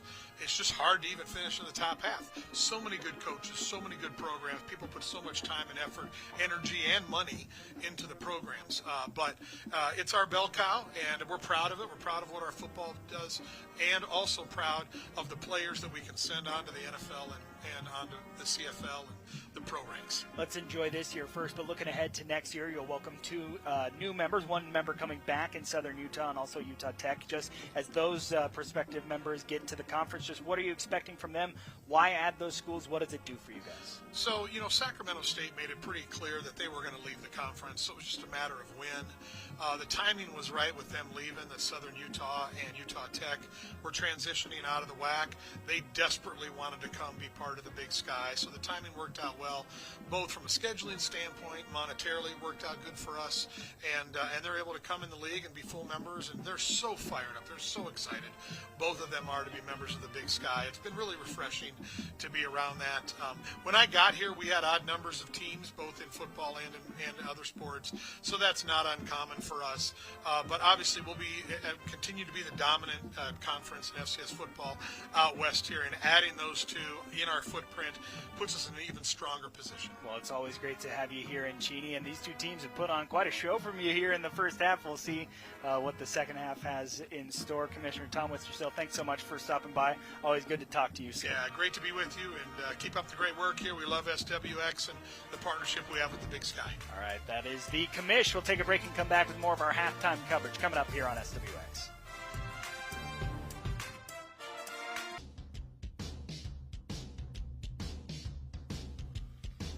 Time to take another look at tonight's keys to the game, brought to you by Northern Quest Resort and Casino. Don't miss the ultimate sports experience at Northern Quest with game day grub at Epic Sports Bar. Northern Quest, yes, the best. Bill, how do you think this one's gone so far? Well, I'll tell you what. I mean, it couldn't set up any better. I promise, folks, that we came up with these before the game. But ball control for Portland State. I mean, they've held the ball for 20 minutes in that first half. Eastern only 10. I think that's a big reason why you see the score being what it is. In terms of red zone efficiency, we talked about how poor it's been for Portland State throughout the season. They're 2 of 2 touchdowns, so well done there. For Eastern, they're running the ball 179 yards rushing in that first half, and again, spreading it out. It's not just Nate Bell, though he did a lot in the second quarter. Yates has gotten very involved in the running game, and they are forcing the long field, Portland State, yet they've been able to do something with it, either get down there and score or flip the field position, which is something that Coach Barnum has to be pretty excited about. So, partner, I think we're in for a pretty exciting second half, which usually out here on the Inferno, it's pretty exciting. Take a break and come back. More of your halftime coverage as we get you ready for the second half of this 21-17 game. Homecoming here in Cheney, and the Eags for the first half lead.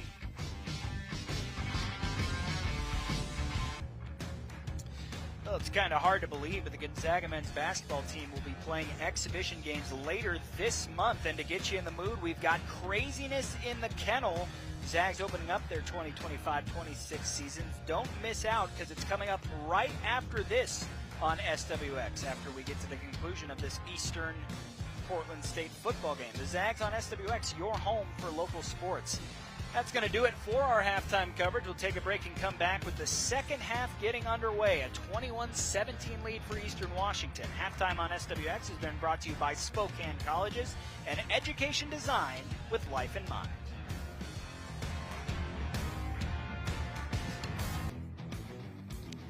College football on SWX is presented by Inland Power and Light Company, powering our communities since 1937.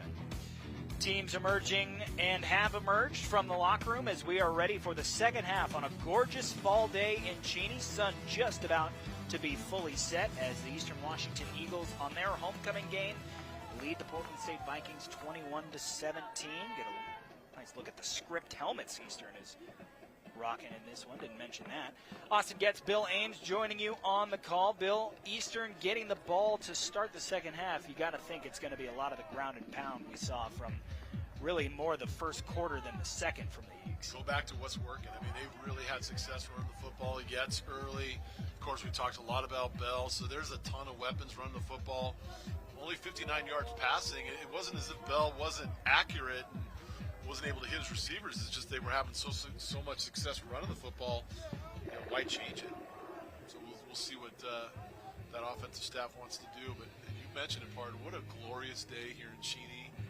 I just think that in about a month from now, when we're back here in mid-November, is it going to be as glorious, or are we going to see a cyclone or snow of some kind? The beauty of Cheney never fades. The weather, now that's another story. I mean, the flags don't seem to be moving Correct. on the uprights. That will not, I don't think that's going to hold come November. I don't believe so either. Portland State to kick things off. This is a short kick towards Miles Williams, and he'll get it. And again, they run like they're going to set up that reverse. Williams tries to cut it up, but instead he'll be dropped right around his 15-yard line. So Eastern Washington will have a long field to start.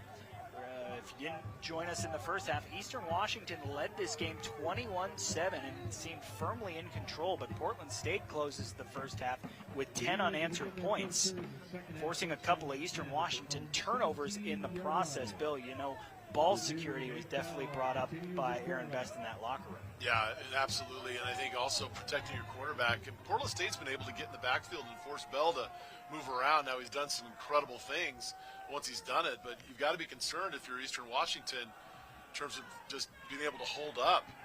Nothing going here for Marcy Sietz, who had 70 yards on the ground, including a touchdown in the first half, but he is bottled up, and Eastern Washington will have a 2nd and 10 from their own 17 on their first drive of the second half. I think there was probably a challenge in that Portland State locker room for this front four to do a much better job of holding up, being stouter.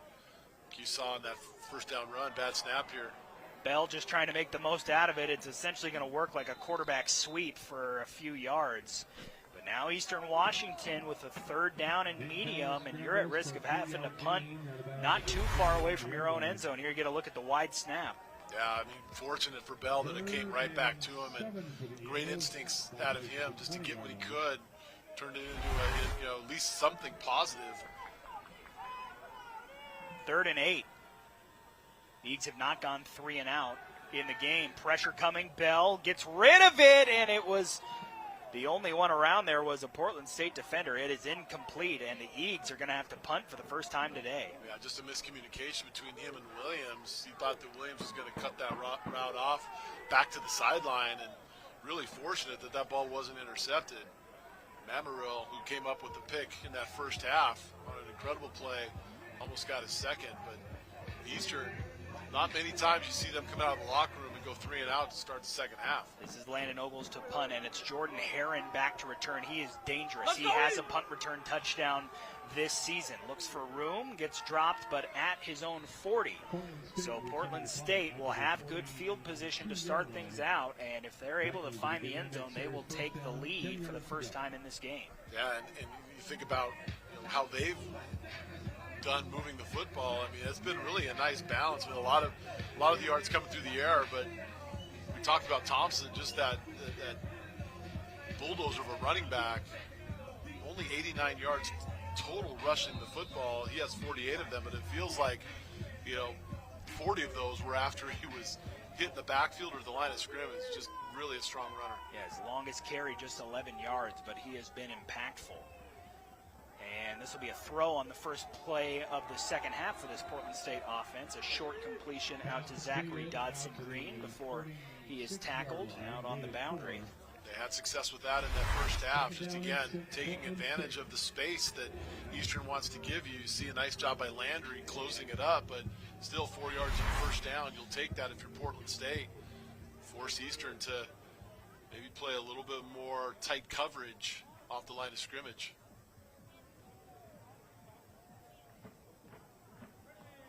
Another handoff. Here's Thompson with room to run. Cuts it up, is hit hard, and his forward momentum will take him up across the 50 to a 3rd and 1.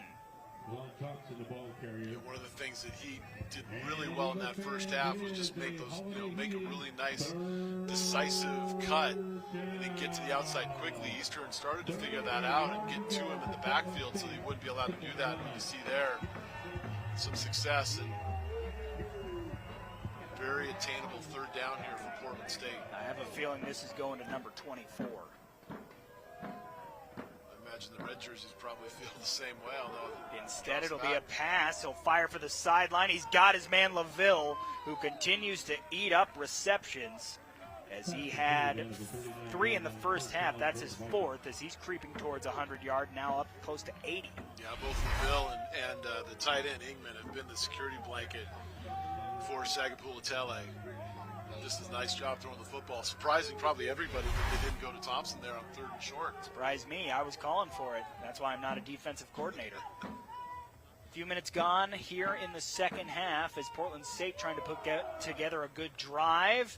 Good pursuit angle that time by Eastern Washington, and Ambrose Marsh making the tackle from his corner position. Love corners who can tackle. Yeah, really nice job there. And up front, number 98, Leia Pupatele, did a great job of just getting enough penetration where it forced Thompson to really bubble his path and make it a bit easier for those defensive backs as corners to be able to come up and make the play for the loss.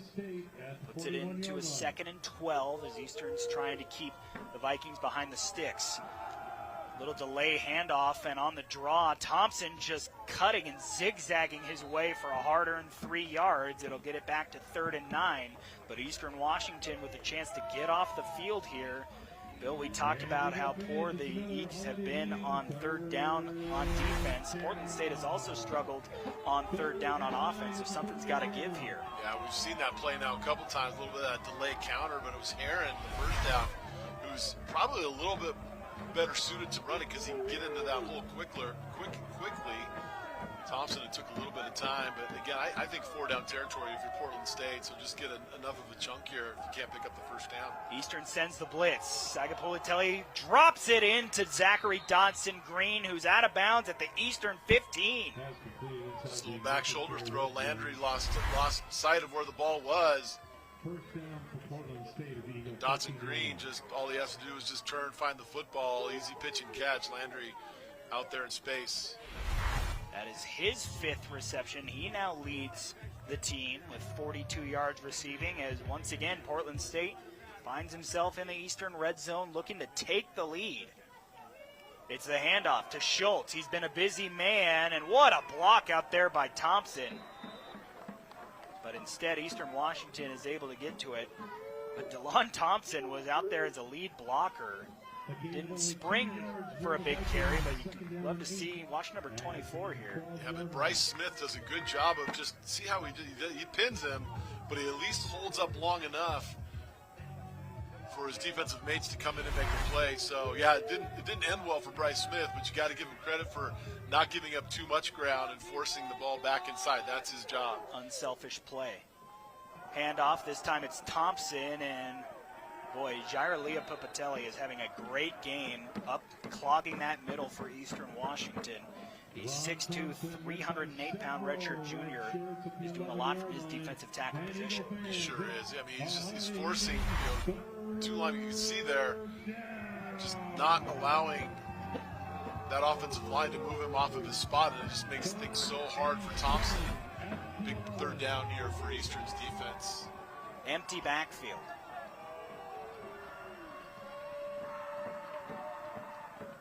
Look to the sideline where Portland State frantically puts in the signals. Under 5 seconds on the play clock, down to 2.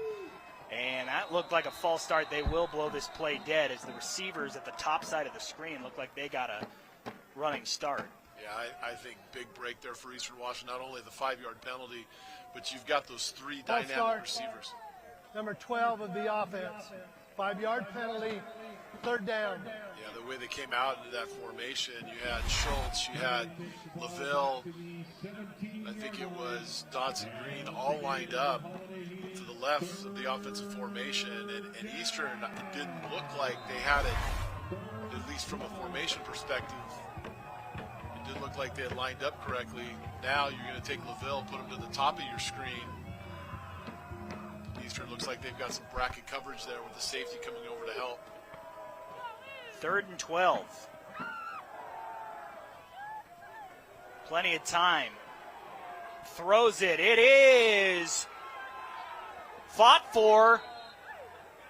And looks like it's caught by Portland State. It is short of the 1st down, but now back on the table. They can go for it here. Instead, it looks like they will send out the kicking unit. I wasn't exactly sure who caught this. It was LaVille. Who else? Should have just gone with that on first instinct. Miles Mayovsky, though, the linebacker out there to defend, looked like maybe he had the pick at first. That's what I thought. How about Portland State now 2 for 2 on those 50-50 balls, being able to come one on defense and there on offense with Lavelle. But nice job from Eastern to force this field goal attempt. Chip shot for Uribe. He puts it up and through, which brings it back to a 1-point game. Eastern Washington holding on to the lead by the slimmest of margins. We'll see what their offense does to respond here on SWX.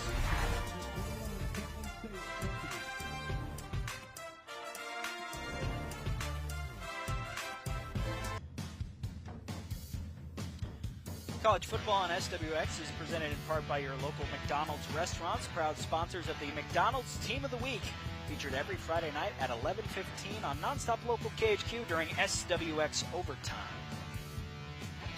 A fun night of Friday night football last night. A lot of good games around Eastern Washington and North Idaho. We got a good game here at Eastern Washington University, a 21-20 lead for Eastern, but 13 unanswered points by Portland State. Bill has this just a 1-point lead. Yeah, and fortunate for Eastern that they've gotten off the hook with 2 field goals on those drives, because it looked like Portland State they were in a pretty good position to score touchdowns. But they've definitely got some momentum here, especially on the defensive side. That 3 and out to start the second half, really surprising. Short kick. Williams is going to get this with plenty of room and forward momentum all the way up to the 35. Not sure if that was a designed pooch kick or if it was just a mishit, but Eastern, after the pile falls forward, will start here at the 40. Yeah, I mean, if you're gonna kick it short like that, you really need to get some big hang time, and it didn't seem like he did, which meant that those coverage guys, a lot more on them to be able to get down there, and Williams able to get it with some steam and just get upfield. So it was good starting actually position. Noah Cronquist. I thought it was Williams because it was on his side, but like you mentioned, the hang time had enough for Cronquist to come over, and we know how dangerous he is. So Eastern Washington gifted good field position. Bell rolling right and throws this one into traffic where it is somehow caught. That was a dangerous throw, but a nice play on the ball by Landon Cooper. I'll tell you what, you called it. I mean, I saw him throw that football. I thought that was going to be picked off by Mamaro, but he was able to squeeze it in there.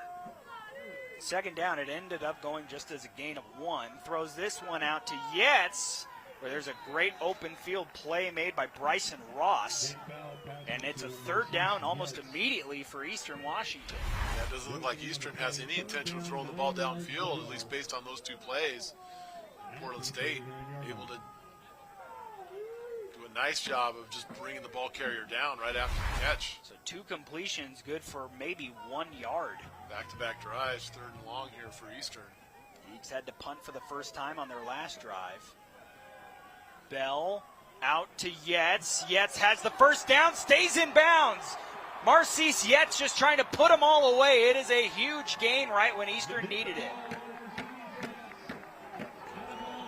Well, it's not much different than what we saw in the first 2 plays of the drive. It looked like Yetz is struggling a little bit coming off the field. But again, a nice, easy throw, sort of a mini wheel route there, and just poorly defended by Portland State.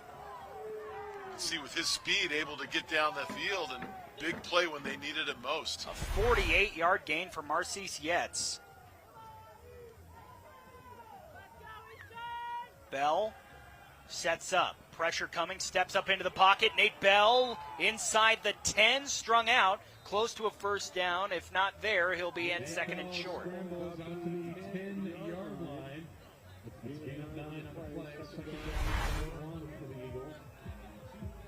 He's just so hard to bring down. You see, once he decides to get out to the sideline, it's hard for those defenders to get to him.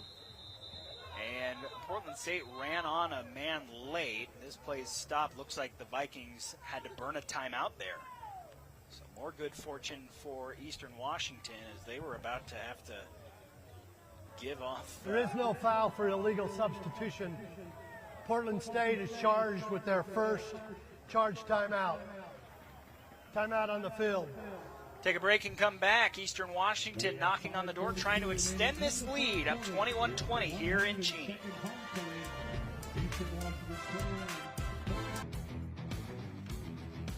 Tune in to SWX next Saturday for more college football as the Idaho Vandals welcome the Northern Colorado Bears to the Kibbe Dome. Kickoff set for 2 o'clock.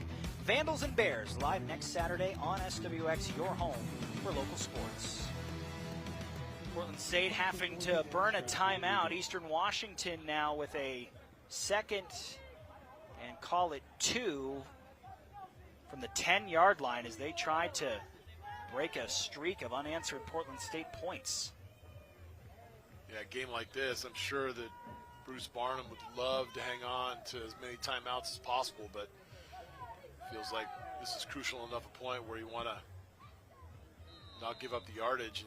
And there they're able to, looks like, stop Yates before he gets to that first down marker. They do. He is just a few inches short, so it's going to be a 3rd and inches coming up for Eastern.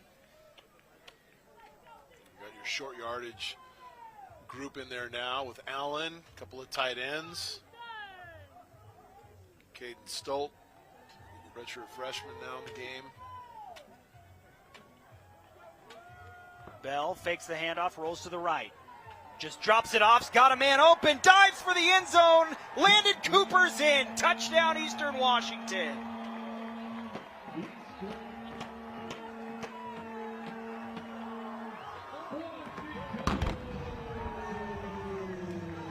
Really great play call there from Eastern Washington. Portland State figured they were going to just try to run something inside. Of course, Bell with his speed just does a nice job with the read, keeps it himself and has the run pass option. And really no option there because he had Landon Cooper all by himself and then able to outrun the defense for the touchdown. Cooper came into this game with 2 receptions. He had 2 receptions on that drive, including his 2nd touchdown of the season, which has pushed it back out to an 8-point Eastern Washington lead.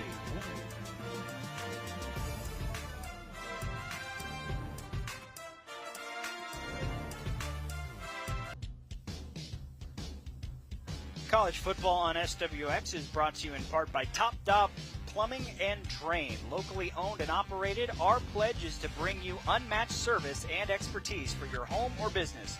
Don't settle for a good dog. Go for the top dog.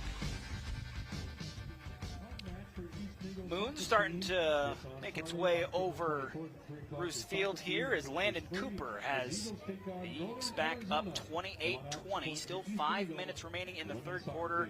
And it feels like, Bill Ames, we are a long, long way from a conclusion in this one. You know how these things go at the Inferno, 28-20 right now. We could be looking at 48-40 by the end of this game. But it's been, again, it's been primarily through the ground. I mean, the 190 yards of rushing for Eastern, Portland State right at 100. I think if you're Portland State, continue to just go with what works. They've had some success throwing the football 220 yards through the air. The one thing that we've seen here today, Sagapulatelli has some targets. He's got some people he can throw the ball to, a lot of different weapons, and they're all on the field right now. So you imagine that in addition to Thompson, no shortage of possibilities. Despite trailing on the scoreboard, where one area where Portland State is winning heavily is we have another double pass and a one-handed grab. No, couldn't hang on. Looks like we've got a flag too. I don't know if that was a forward pass. Is that a forward pass? 2 forward passes? That was the same setup. It was Brooks Ferguson to throw the 2nd pass. It worked in the first half. We'll see what the flag is. Tell you what, nearly worked there. And if he'd have been able to haul that in, that was 6 because there was no Eastern player around him. Okay, yeah.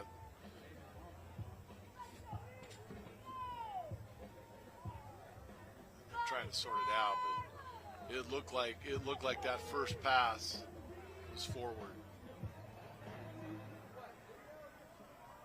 Illegal forward pass. The 2nd forward pass, number 13 of the offense. It's a 5-yard penalty from the spot of the pass. Also a loss of down. 2nd down.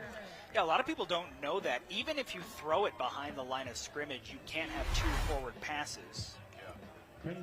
And yeah, that was a good yard forward. That was clearly, but it really hurts because you lose the down, and it's from where the spot of the throw was. So it's actually about a 7-yard penalty plus the loss of down for Portland State. Now backed up, Sagapulitelli finds an open man in the middle of that zone. It was Eddie Schultz, who's had a very productive day, and we have an Eastern Washington Eagle banged up.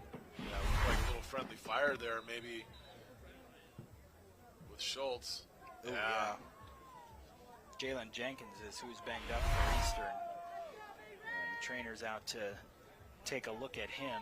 Meanwhile, there's a gain of about 10, but not enough to move the chains. It's 3rd down and 5 for Portland State. Looks like they might be checking out a shoulder there. You can see a harness on the right shoulder for Jenkins. They got him up. That's good to see. Redshirt sophomore nickel cornerback quickly to his feet. Eastern Athletics is proud to partner with the Veterans Tickets Foundation. Well, that was a big 10-yard pickup though for Portland State. It gives you at least a chance. And again, with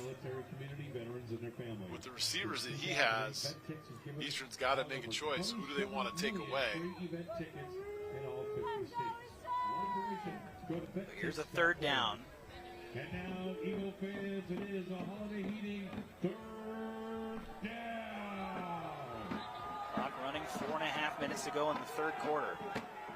Sagapulitelli to pass again, fires over the middle, incomplete, and 2 Eagles were there. That was a dangerous throw. And no flags. You got to think that the Vikes are going to punt this one away. And here comes the punt unit. Yeah, he really should not have thrown this football. And like you said, he's lucky that didn't get picked off and taken all the way to the house. Nice job downfield. Eastern decided to go with more press coverage. We've talked about how much cushion they've been giving these receivers. On that 3rd down, they came up on that press coverage, and Sagapulitelli had nowhere to go with the ball. Tony Johnson boots this one away. A high kick for Cronquist, calls for fair catch right at his 30. That's where Eastern Washington is going to start their drive. So the Eagles got back in the end zone on their last drive after being shut out and turning the ball over their last few drives before that. And a chance here, if you can get points of any variety, to get back to a 2-possession lead. Yeah, and again, it was, really started off with Yates with that nice little just simple pitch and catch running down the sideline that got them out of a hole. Nate Bell, once again, doing a nice job of running this offense. Bell, it's a reverse. And looking for any room to run is Jackson Branch. He's up for a gain of about 8. And that was actually Cole Pruitt. It's Cole Pruitt, yeah. One thing that stands out with how much Eastern Washington has ran the football, their drives have still been relatively quick, and Portland State has more than a 12-minute advantage in time of possession. Play action, thrown over the middle. This one is caught right at the midfield stripe. Miles Williams with a 1st down for Eastern Washington. Yeah, really nice job of offense there from Eastern. Showing run. Got to respect that because of all the success. And then Williams just with a nice, easy slant route versus man coverage. Bell puts it right on him. This is Kevin Allen in the backfield with Bell. He'll take the handoff. Allen looking for a lane, finds one. Kevin Allen into the 2nd level, and he will not be stopped. Eastern Washington with a huge response and a 50-yard touchdown.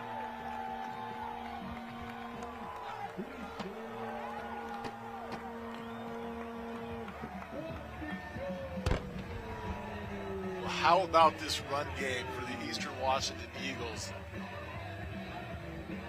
We talked early in the game how Aaron Best, an old offensive lineman, just loves being able to give his offensive line a chance to just get up and mash people. And they've been doing that all game long.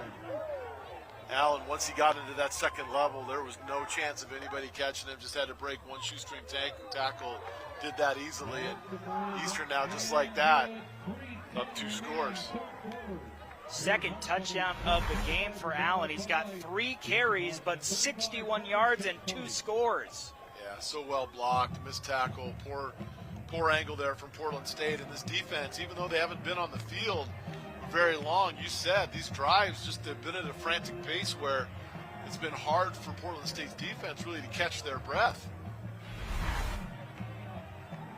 So the Eagles now back out to a 15-point lead after it was trimmed all the way down to 1.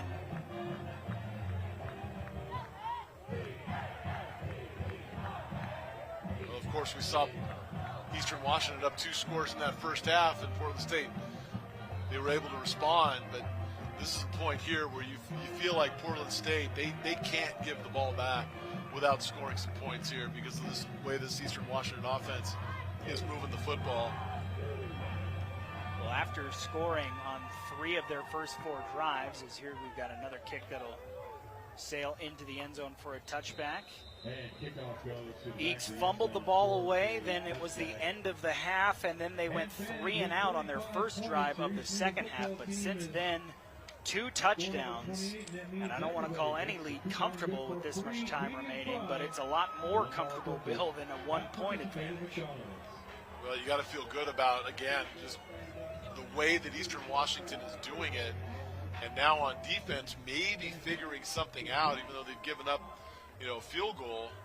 Eastern not lined up there. They were sort of looking at the sideline when Portland State snapped that football. They're fortunate to only give up 9 yards. Thompson continues to tote the rock for Portland State, now up over 20 carries. That was number 21. He just punishes people. He does. Eastern has kept them pretty well bottled. 21 carries for close to 60 yards. But the thing about a running back like that is he can burst one at any time. This will be a first down for the Vikings after Eddie Schultz once again on that jet sweep handoff. Gets another carry. This is what they started doing when they were down 2 scores in that first half. They started to mix it up a bit, got the ball in Schultz's hand with some of those, inside handoffs. Of course, Thompson was a big part of it. A couple of nice gains there to start this drive for the Vikings. Up across the 40, play action. Zagapolitelli sets his feet, fires over the middle, and it's caught. What a throw. Zachary Dodson-Green continues to have a great game.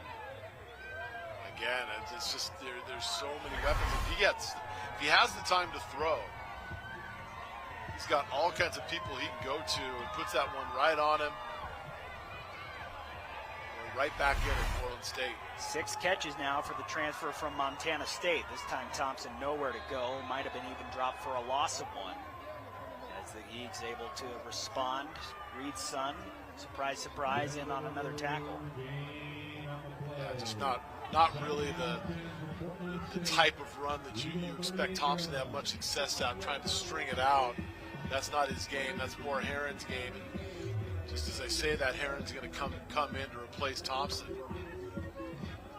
More of that pass-catching threat as well. 2nd and 11 as we tick towards 1 minute to go in the third.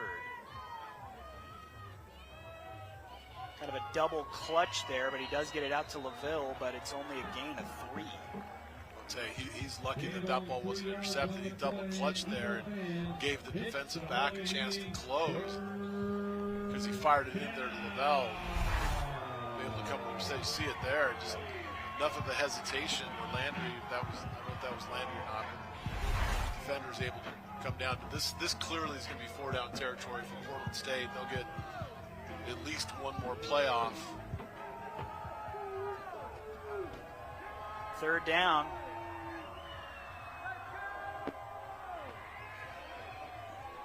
Looking for any kind of receiver. Now he's going to head out to the left. Cuts it up, and a good effort short of the line to gain. But a 4th and 1 coming up, and I'm guessing the Vikings are going to take the end of the quarter break to talk it over. Great coverage downfield by the Eagles. Yeah, it really was. He had nowhere to go with the ball, and you can see just, having the presence of mind to get to the first down marker. Did a great job of closing there by Vogelender. It's going to be an exciting 4th quarter, partner. 4th and 1 when we start the 4th quarter. Eagles up 35-20.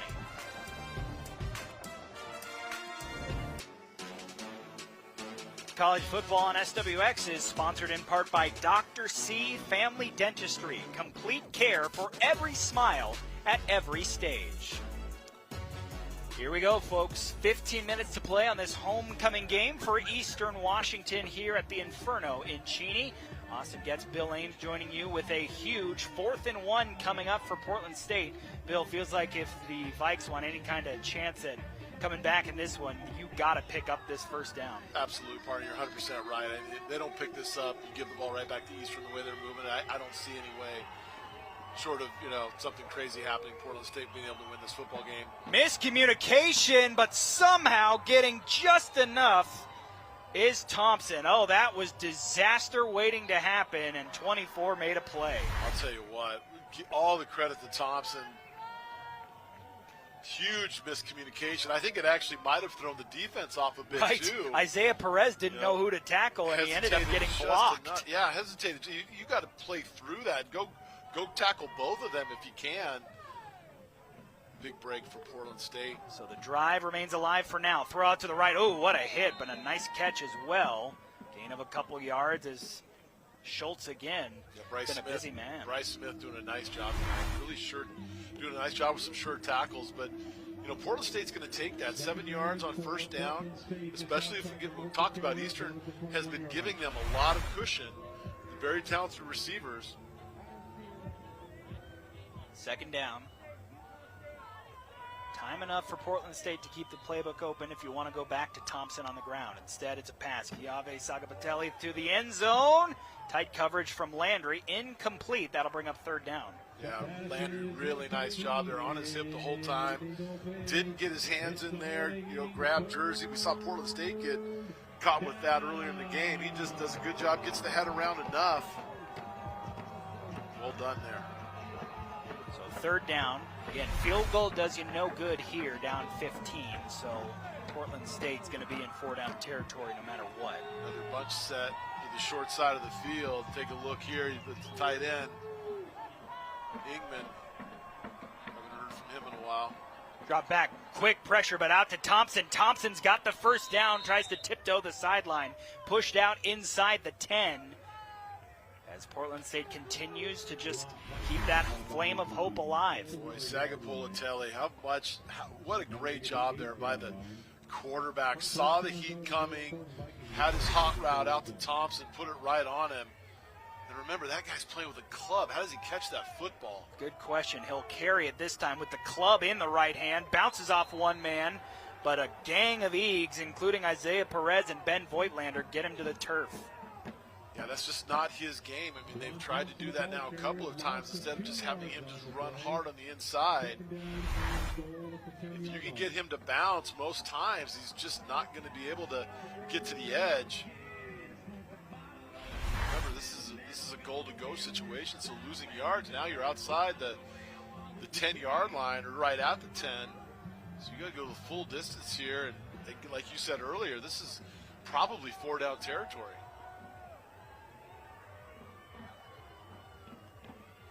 Sagapatelli pressured once again. Throws over the middle, nearly intercepted. Batted down by Voigtlander.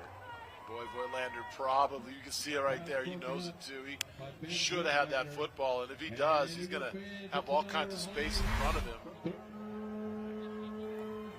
Just got that hand on it. Really, the receiver had fallen down as well, so there was nothing going right there for Portland State on that play. 3rd and goal from the 10. Look for LaVille here. I think either LaVille or Ingman. Eastern sideline trying to get this homecoming crowd into it. LaVille going to line up to the short side of the field. Fake handoff. Opens up to the right. Throws. It is incomplete. And 4th down coming up. Yeah, I think that play was doomed from the beginning. Again, they weren't really respecting the run. Eastern defense tried to bring Ingman across the flat. Well covered. Even if he catches this, he's going to lose yardage. So it's 4th and goal. And the field goal unit can just rest easy on the sideline. They will not be called upon unless it's for an extra point. 4th and 10. And this homecoming crowd trying to get into it, and now a timeout taken by the Vikings. And That is their second timeout, so just one remaining for Bruce Barnum. A massive 4th and goal coming up when we return. Eastern Washington leading by 2 scores and trying to keep it that way here on SWX.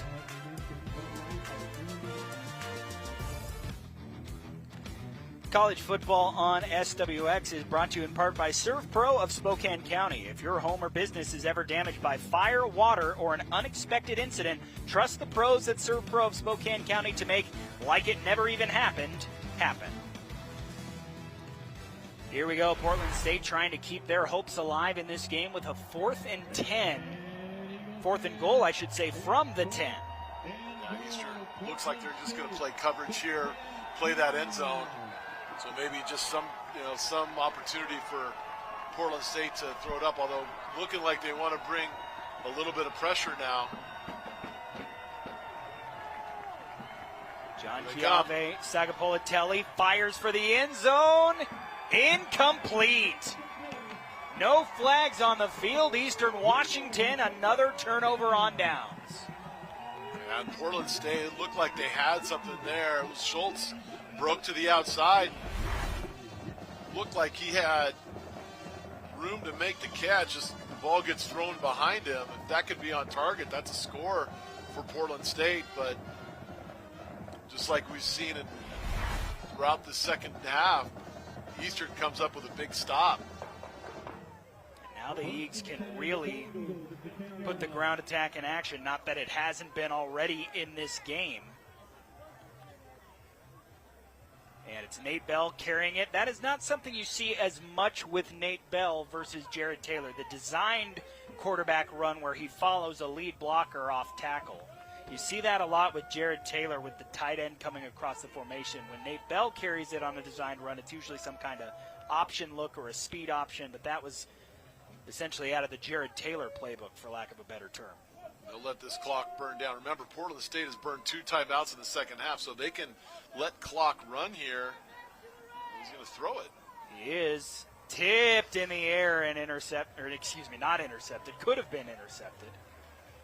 But that does stop the clock, and you're looking at a 3rd and 7. Yeah, and that's one of the things that drives you nuts, right? I mean, it's an easy throw. Probably should have been completed, but the way you're running the football, why even try to throw it there? Lead more clock, and as you said, now it's 3rd and 7, and they've been great on 3rd down, but do you want to run that risk? You're only on your own 13, so if you have to punt it from here, you're giving them a short field.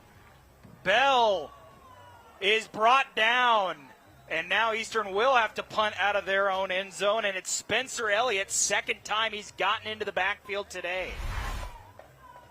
Yeah, really nice job there by Elliott. Just comes around the edge, beats that tackle, then stays with it.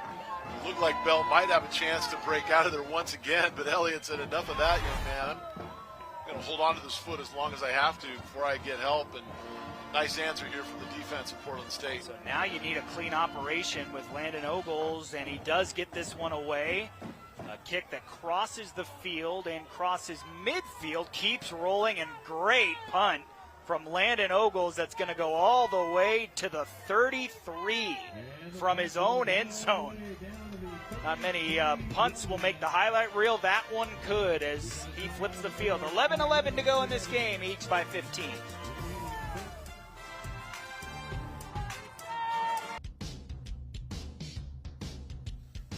This portion of the game is brought to you by Perfection Tire and Auto Repair. Nobody beats perfection. Interesting here, the referees have marked the ball at the 43-yard line of Eastern Washington. Well, I think what they're pointing at here, Austin, is that the coverage man, Bodie Gardner, actually touched the ball at the 43. So it didn't hit out of bounds, but he touched it, which deads the ball right there. So huge break for Portland State. Absolutely massive. So a race, a good 30 yards off that Landon Ogles punt. And they did just make the announcement over the referee PA that, yes, it was touched by an Eastern player. Originally, we thought maybe it had bounced out of bounds, but no, they say Eastern touched it. So Portland State still with plenty of time and a short field once again. Throw out to the flat. That's Ingman, who's got a good run after catch for a first down. Here you get another look at the punt. Yeah, look at Gardner there on your left, just right there. Gets him with his right hand. And that's a spot where you just want to go ahead and let that ball hit. Especially the way that punter kicks the ball, more than likely going to bounce forward. So one play and a new first down, throw over the middle. This is Dodson, and he's fighting hard towards that first down marker. He'll be just short of it, but Zachary Dodson Green with a season best kind of game. Now with 7 receptions. Yeah, this is where this offense has been at its best. Just those short underneath throws. Again, Eastern's playing coverage now. They're backing off. Segapolotele just needs to go ahead and take what Eastern's going to give him. Still plenty of time here for the Vikings. 10 minutes to go in regulation. Drops back, fires, and got his man. Touchdown, Portland State.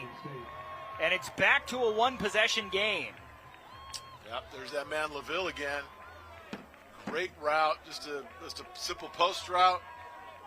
Running away from the defensive back. Segapolotele puts it right on him for an easy catch. Like you said, right back in it. Going to go for 1 here. At some point, they're going to need to go for 2, but choose the PAT right now. Just to make it an 8-point game. It is up and through. 9:56 still to go. Portland State not done yet. As a touchdown to Terrence LaVille has them back within a score.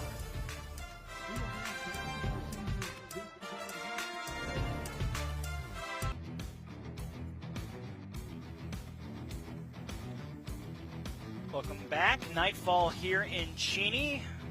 Homecoming crowd at Roos Field trying to will their Eastern Washington Eagles on to a victory, but the Portland State Vikings not ready to quit in this one yet. A touchdown has brought them back within 8.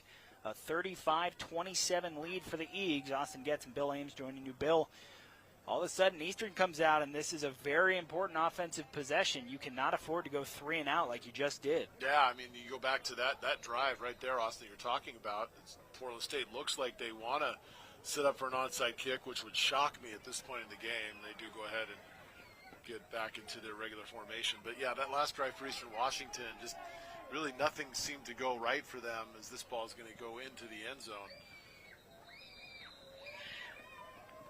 And then, trying to throw the ball on second down really, I think, disrupted what Eastern wanted to do there, which is just burn clock and keep running the football. Now, if you're Eastern, again, I still think run the football. You're having so much success. We haven't seen yet much here in the second half outside of that one little catch and run. And it's actually Allen who's going to start this drive next to Bell. Eastern Washington's last drive took 3 plays and lost 2 yards. And Allen, with a great run on first down, will have it up to 2nd and short as he continues to put together best game of his young career. Yeah, and that's more like it if you're Eastern Washington. Just, get the ball in Allen's hands. When you have an opportunity, let Bell take off with it. Handoff, first down, and more. And up to the 45 as Kevin Allen continues to put together a drive here. 2 handoffs to him, and all of a sudden Eastern Washington not far off from midfield. Not really messing around. He's just getting right up the hole. You see the offensive line doing a great job. Not a lot of, right or left there. He's just getting it upfield, putting his head down, picking up big yards. He's got a receiving touchdown and a rushing touchdown. This time a fake. Bell, plenty of pressure, and he's dropped in the backfield. Daniel Matongi with a loss of 7. Yeah, just pressure right away. Bell never had a chance to really look downfield, and then, as you said, Matagi with a very important shoestring tackle there, because Bell looked like he had room down the sideline. Now all of a sudden the Eagles backed up. Bell to pass again, and the pass rush continues to have success, and down goes Nate Bell again. Boy, I'll tell you what, Nate Bell is so lucky. He had that ball, he was holding it outside, and it was once again, it was 56 Spencer Elliott who was putting the pressure on him, and that ball was hanging out there like a loaf of bread, hit the ground and came right back up to him, allowing him to throw it away. Stops the clock. Here you get another look at it. The ball pops out and goes back. Oh, he threw that ball forward. Yeah, so they're saying maybe The ruling on the previous play was a fumble recovered by the quarterback, thrown incomplete beyond the line of scrimmage, and he was out of the tackle box. That play is under review. And I think, Bill, they're going to see that this was actually a forward pass attempted by Nate Bell. That would be an incompletion, which would lose you more yards. Well, it was called incomplete anyway, and if it's incomplete, in this case, what I wonder what they're looking at is it intentional grounding because the ball didn't go past the line of scrimmage. But I think in this case, if I understand the rule, if the ball slips out of your hand, it's not considered intentional grounding. So I think it's going to be an incomplete pass regardless. And they'll go back to the original line of scrimmage. Third down would be my guess. Our third review today. Keeping them busy. Absolutely. Get another look at it here. Take a look at it here. It looks like he tried to throw it, and the ball just sort of hit the ground and came back to him. But clearly his arm was moving forward. Ball slipped out of his hand. So we'll see what they come up with. The only other thing that it could be besides an incomplete pass is that intentional grounding,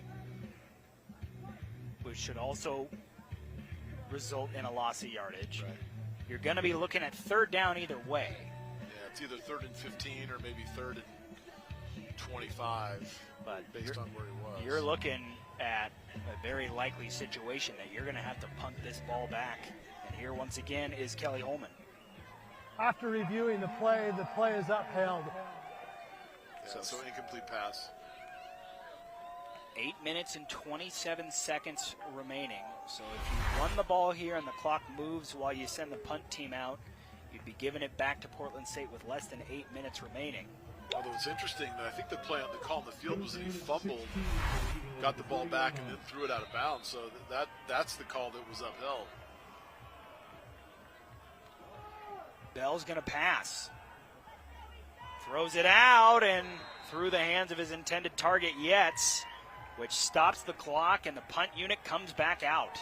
And again, it's that clock stopping, even with 8 minutes left. That clock stopping is important because Portland State only has the one timeout. Trying to set up the screen to Yates, and just looked like Portland State read it extremely well. The ball thrown behind him. Eastern Washington did not punt in the first half. To be fair, they did turn it over twice, but this now the third punt of the second half. Ogles is again with that cross field attack and a diving effort to keep it out of the end zone once, twice, but it finally does crack into that black painted end zone for a touchback. Boy, tough break for Eastern. Great hustle down there by Gardner. Almost able to make a heroic play here. Look at this. Trying to atone for that mistake on the previous punt and did keep that one alive, and then it was a second effort. Just not quite able to keep that one on the red side of that goal line. Partner, if that ball's round, that stays in the red, Correct. right? Yes, it does. That's why it's not round.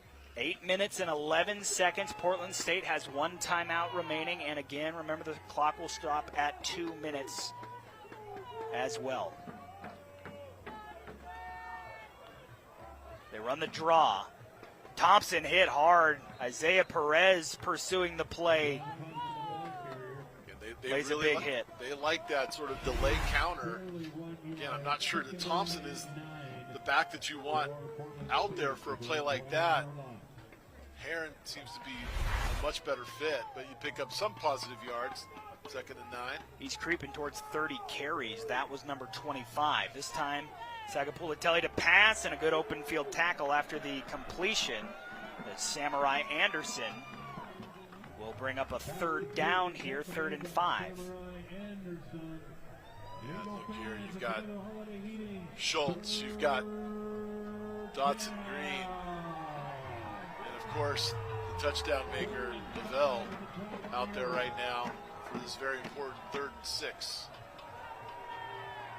Throws for the sideline, incomplete, no flags, great coverage on the sideline by the Eagles.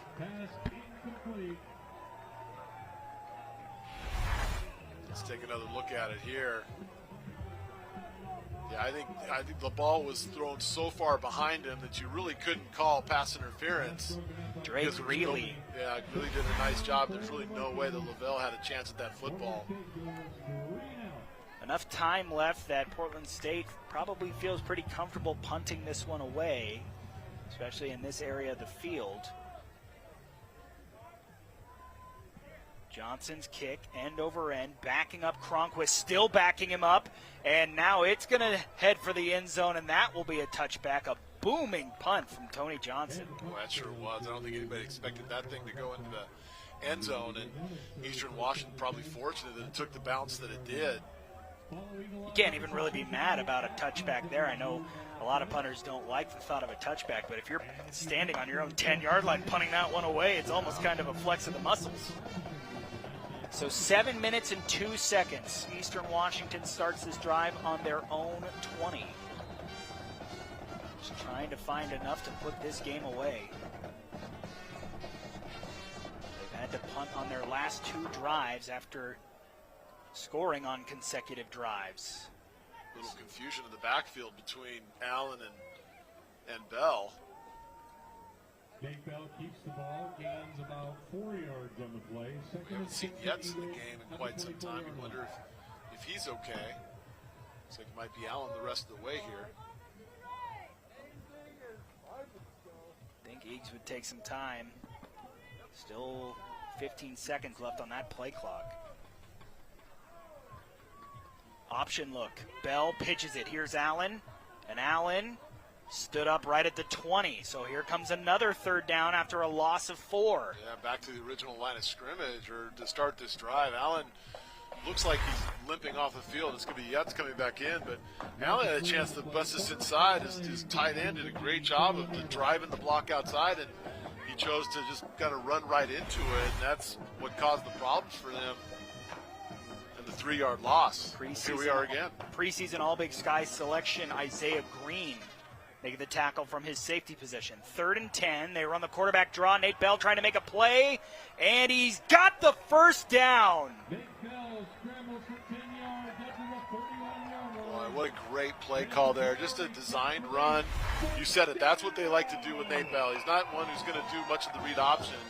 Portland State, amazingly, didn't react at all to him coming upfield. You could see some of the defenders jawing at one another because no one was in position to come up and make a play. We tick down towards 5 minutes to go in this game. Yetz is back out there. Bell out to Landon Cooper, who's got a touchdown in this game. His reception good for 2 yards. Keeps the clock moving as we trickle under 5 minutes to play. Yeah, and that's the type of throw that you're okay with if you're Eastern Washington. You're essentially throwing it about 5 yards to your tight end. Let him try to pick up what he can.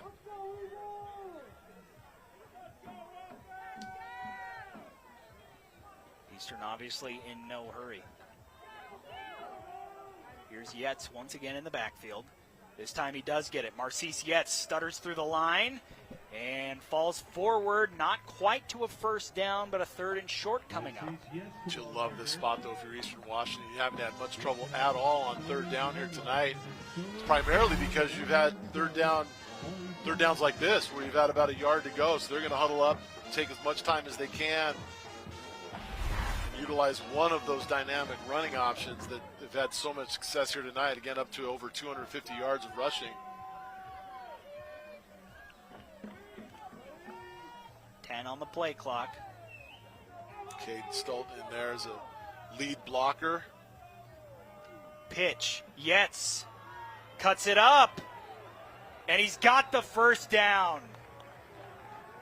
Well, I'll tell you what, ton of credit there to Yates because he did that all on his own. I'm not sure exactly what that play was. Maybe Bell had a hard time collecting the snap. But Portland State, I mean, they've been in a position to make plays all game long. There's a Viking down in the field right now, but how they weren't able to get him down on the ground.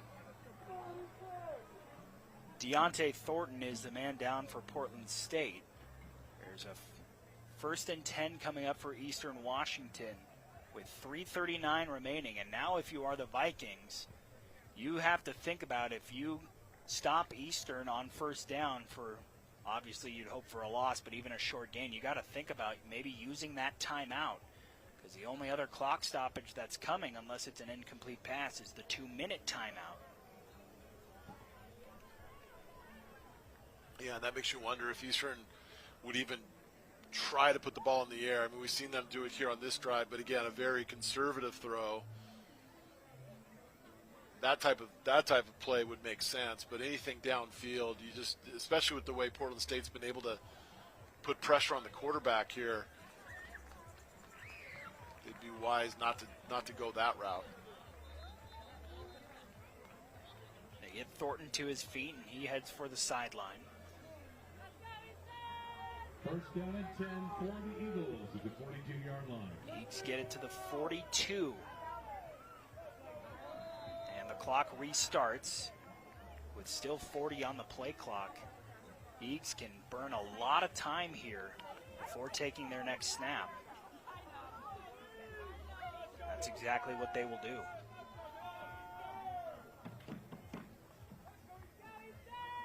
It's Yates with Bell in the backfield. Play clock still with 20 seconds. They don't have to snap this until there's less than 3 minutes to play. I think Eastern might call a timeout here at the end of the play clock just to talk about it instead of snapping the ball. Yeah. Yep, that is exactly what Aaron Best wants to do. That is Eagles' first timeout taken of the second half. So they got a 1st and 10 coming up with 3 minutes remaining and just one timeout in the back pocket of Portland State head coach Bruce Barnum. Got to be very selective where you use it. Yeah, I think if you're Eastern Washington, 1 first down wins you the game here. Certainly feels that way. Eastern Washington has done it on the ground. They have been outgained in this game, 450 yards for Portland State's to Eastern Washington's 408. But on the ground, Eastern Washington with 280 yards rushing. And head coach Aaron Best is going to be very happy about that, hoping to be happy after a win if his team can execute here down the stretch, leading by 8. Well, you just look at the number of plays. Portland State with 75 offensive plays here tonight, only 43 for Eastern. Nate Bell once again, here you go. Nate Bell just put this game on ice, and he's trying to crack the end zone. Instead, he'll go down inbound at the 20. But you got to think that is going to do it. And it's been the theme of the game, Austin. Nate Bell, take the snap. I mean, there's Portland State defenders right there to make a play, and they just can't get a beat on him. And then, of course, he gets in the open field, does a great job of just getting down, keeping that clock running, and they can go ahead and they'll have to snap one more before the 2-minute timeout. Nate Bell now with 155 yards rushing after that gain of 30.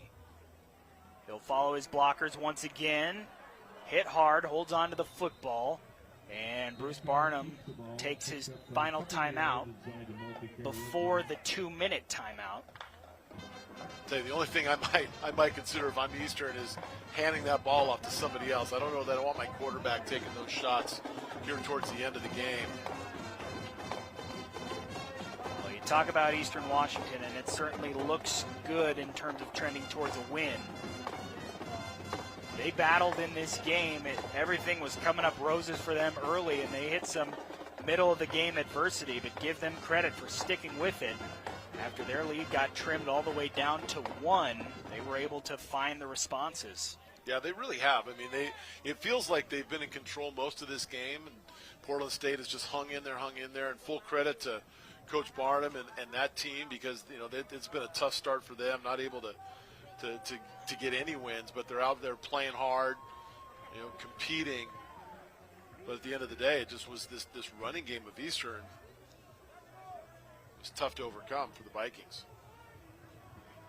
So 2:06 on the clock, which means this next play will take us down to the 2-minute timeout, which will be the final time that Portland State has the clock stop for them. Bell runs right, steps up through a lane. Nate Bell, touchdown Eastern Washington.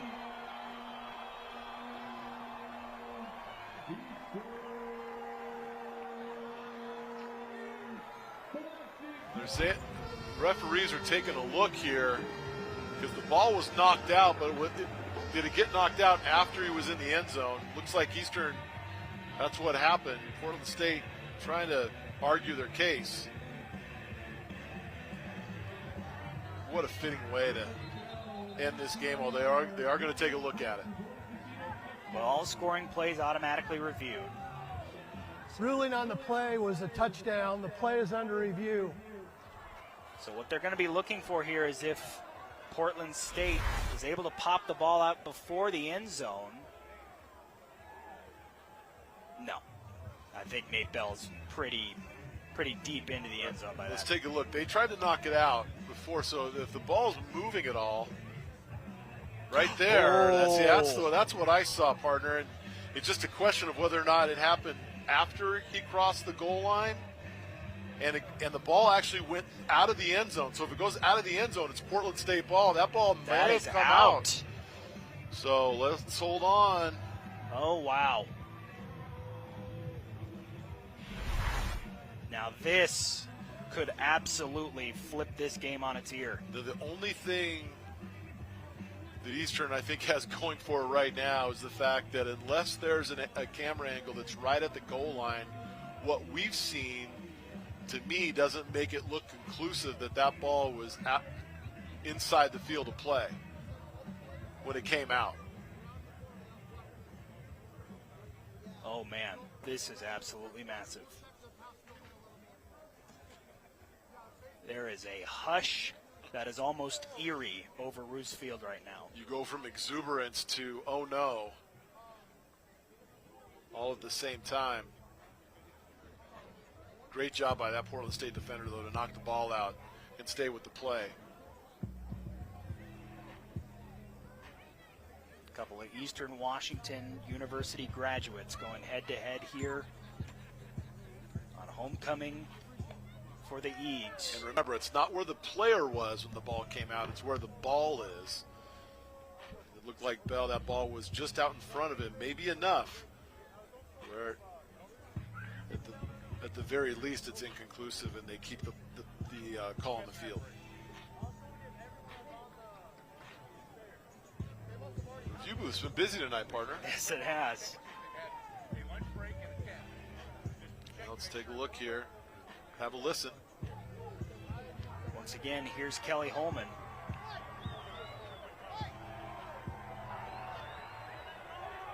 After reviewing the play, the runner lost control of the ball prior to crossing the goal line. The ball went out of the back of the end zone. The result of the play is a touchback. Portland State ball at the 20-yard line. The clock is correct. The 2-minute timeout. Oh my goodness. Portland State is alive because of an effort and a hustle play by their team captain, Isaiah Green. We come back, and they try to go 80 yards and tie the game.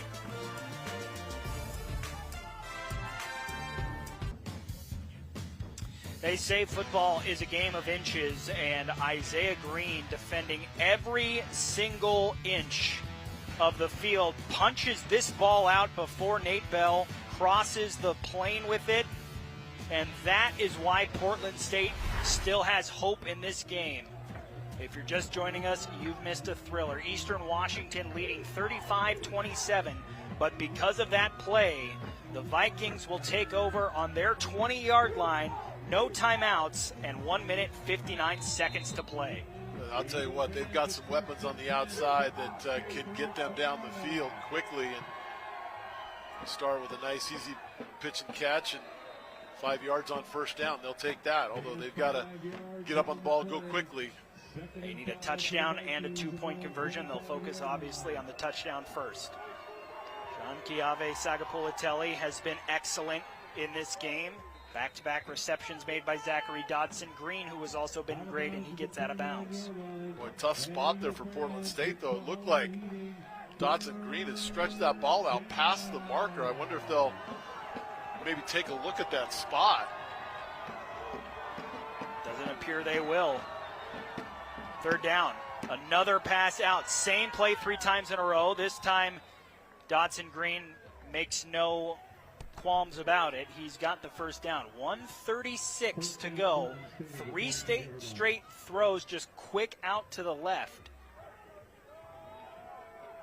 And again, Eastern's going to be playing deep coverage here. They don't want anything behind them. But that means that Portland State can keep throwing balls like that with plenty of time to go ahead and catch it and get right out of bounds, especially the short side of the field. Got about 10 yards of cushion here. Those DBs. Pressure, steps up, throws for the sideline, incomplete. Sagapulatelli, he had pressure right away, had to get rid of the football, and did so wisely. You don't want to take a sack here. That's going to eat up about 15 to 20 seconds of clock trying to get reset. He's 28 of 44, over 300 yards passing in this game, trying to lead his team on a 2-minute drive. Middle of the field, wide open right now, again, because of that 2-deep coverage from Eastern Washington. Steps up again. This time he'll run and gets to the sideline, short of the first down, but out of bounds. 1:27 to go. Yeah, nice job there, getting out of bounds.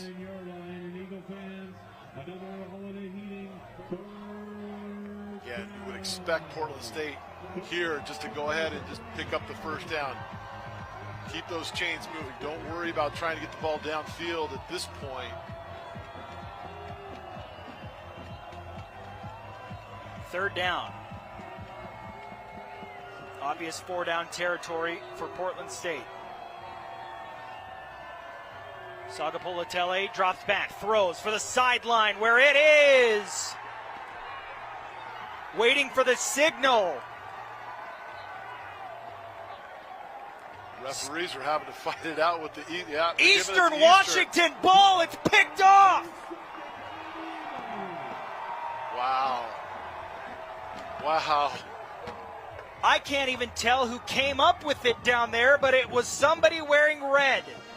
Well, we'll take another look at it, of course. And I'm sure the officials will as well to make sure that they got that call right. It's Jalen Jenkins. Well, I'll tell you what, they're going to take a look at that because he's in a sea of red, so it's going to be hard to overturn it. The officials are getting together right now. Let's see what they're going to go ahead and keep the ball Eastern Washington. We may get one more review here, partner.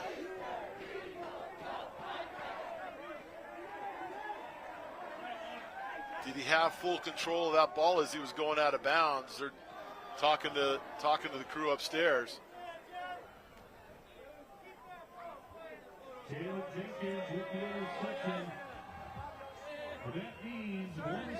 Stick with the call, it looks like. On the play is an interception.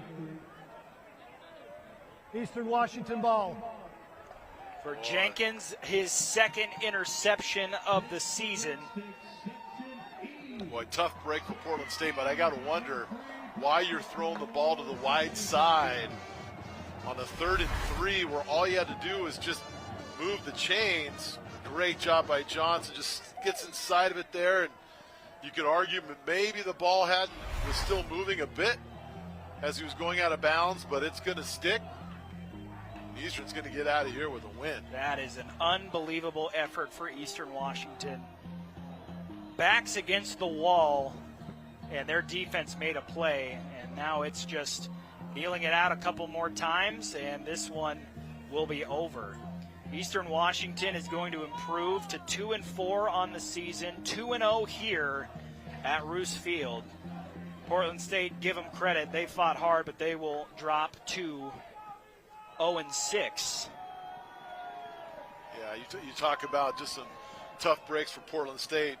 Credit them again, playing hard, trying to pick up that first win, just couldn't get it done, and Nate Bell, of course, had a big hand in that. And another knee, and that will do it. Eastern Washington gets the win here on homecoming, and the celebration is on. What an effort, what a game between both of these two teams. We promise you it is never boring here at the Inferno. It never is. I mean, whether it's, 60-50 or 35-27, no matter how they do it, they always seem to make it interesting. And, again, this Northwest rivalry, they're excited about picking up that Dam Cup. Dam Cup coming back to Cheney, snapping a 2-game win streak for Portland State. Let's award tonight's player of the game, brought to you by Findlay Downtown Toyota on 3rd Street. If you're looking to score the best deals on your favorite Toyotas, come to Findlay. And partner, I know he had the fumble that gave Portland State just a little bit of an opening, but Nate Bell did more than enough to be our player of the game tonight. Well, no question about it. I mean, that running game for Eastern was just dynamic all game long. For the most part, it's been Nate Bell all season. They found a few others to help him out, but at the end of the day, it was number 2 who got it done, and just electric. He's got to be thrilled with the win. Obviously, his performance, he'll want that fumble back, of course, but doesn't wipe out what a special day number 2 had. So the Eastern Eagles, fresh off their first Big Sky win of the season, will head to the bye. And after the bye, here in Cheney on October 18th, we got a good one between them and the Idaho Vandals. That'll be a ton of fun. For you here on SWX, the fun will continue, as coming up next, it's Craziness in the Kennel. Getting you in the spirit for Gonzaga men's basketball, their season starting later this month. For my broadcast partner, Bill Ames, for our entire SWX broadcast crew, I'm Austin Getz saying thanks for joining. We had a lot of fun and hope you did too. Once again, a 35-27 homecoming win for the Eastern Washington Eagles, and you saw it all right here on SWX.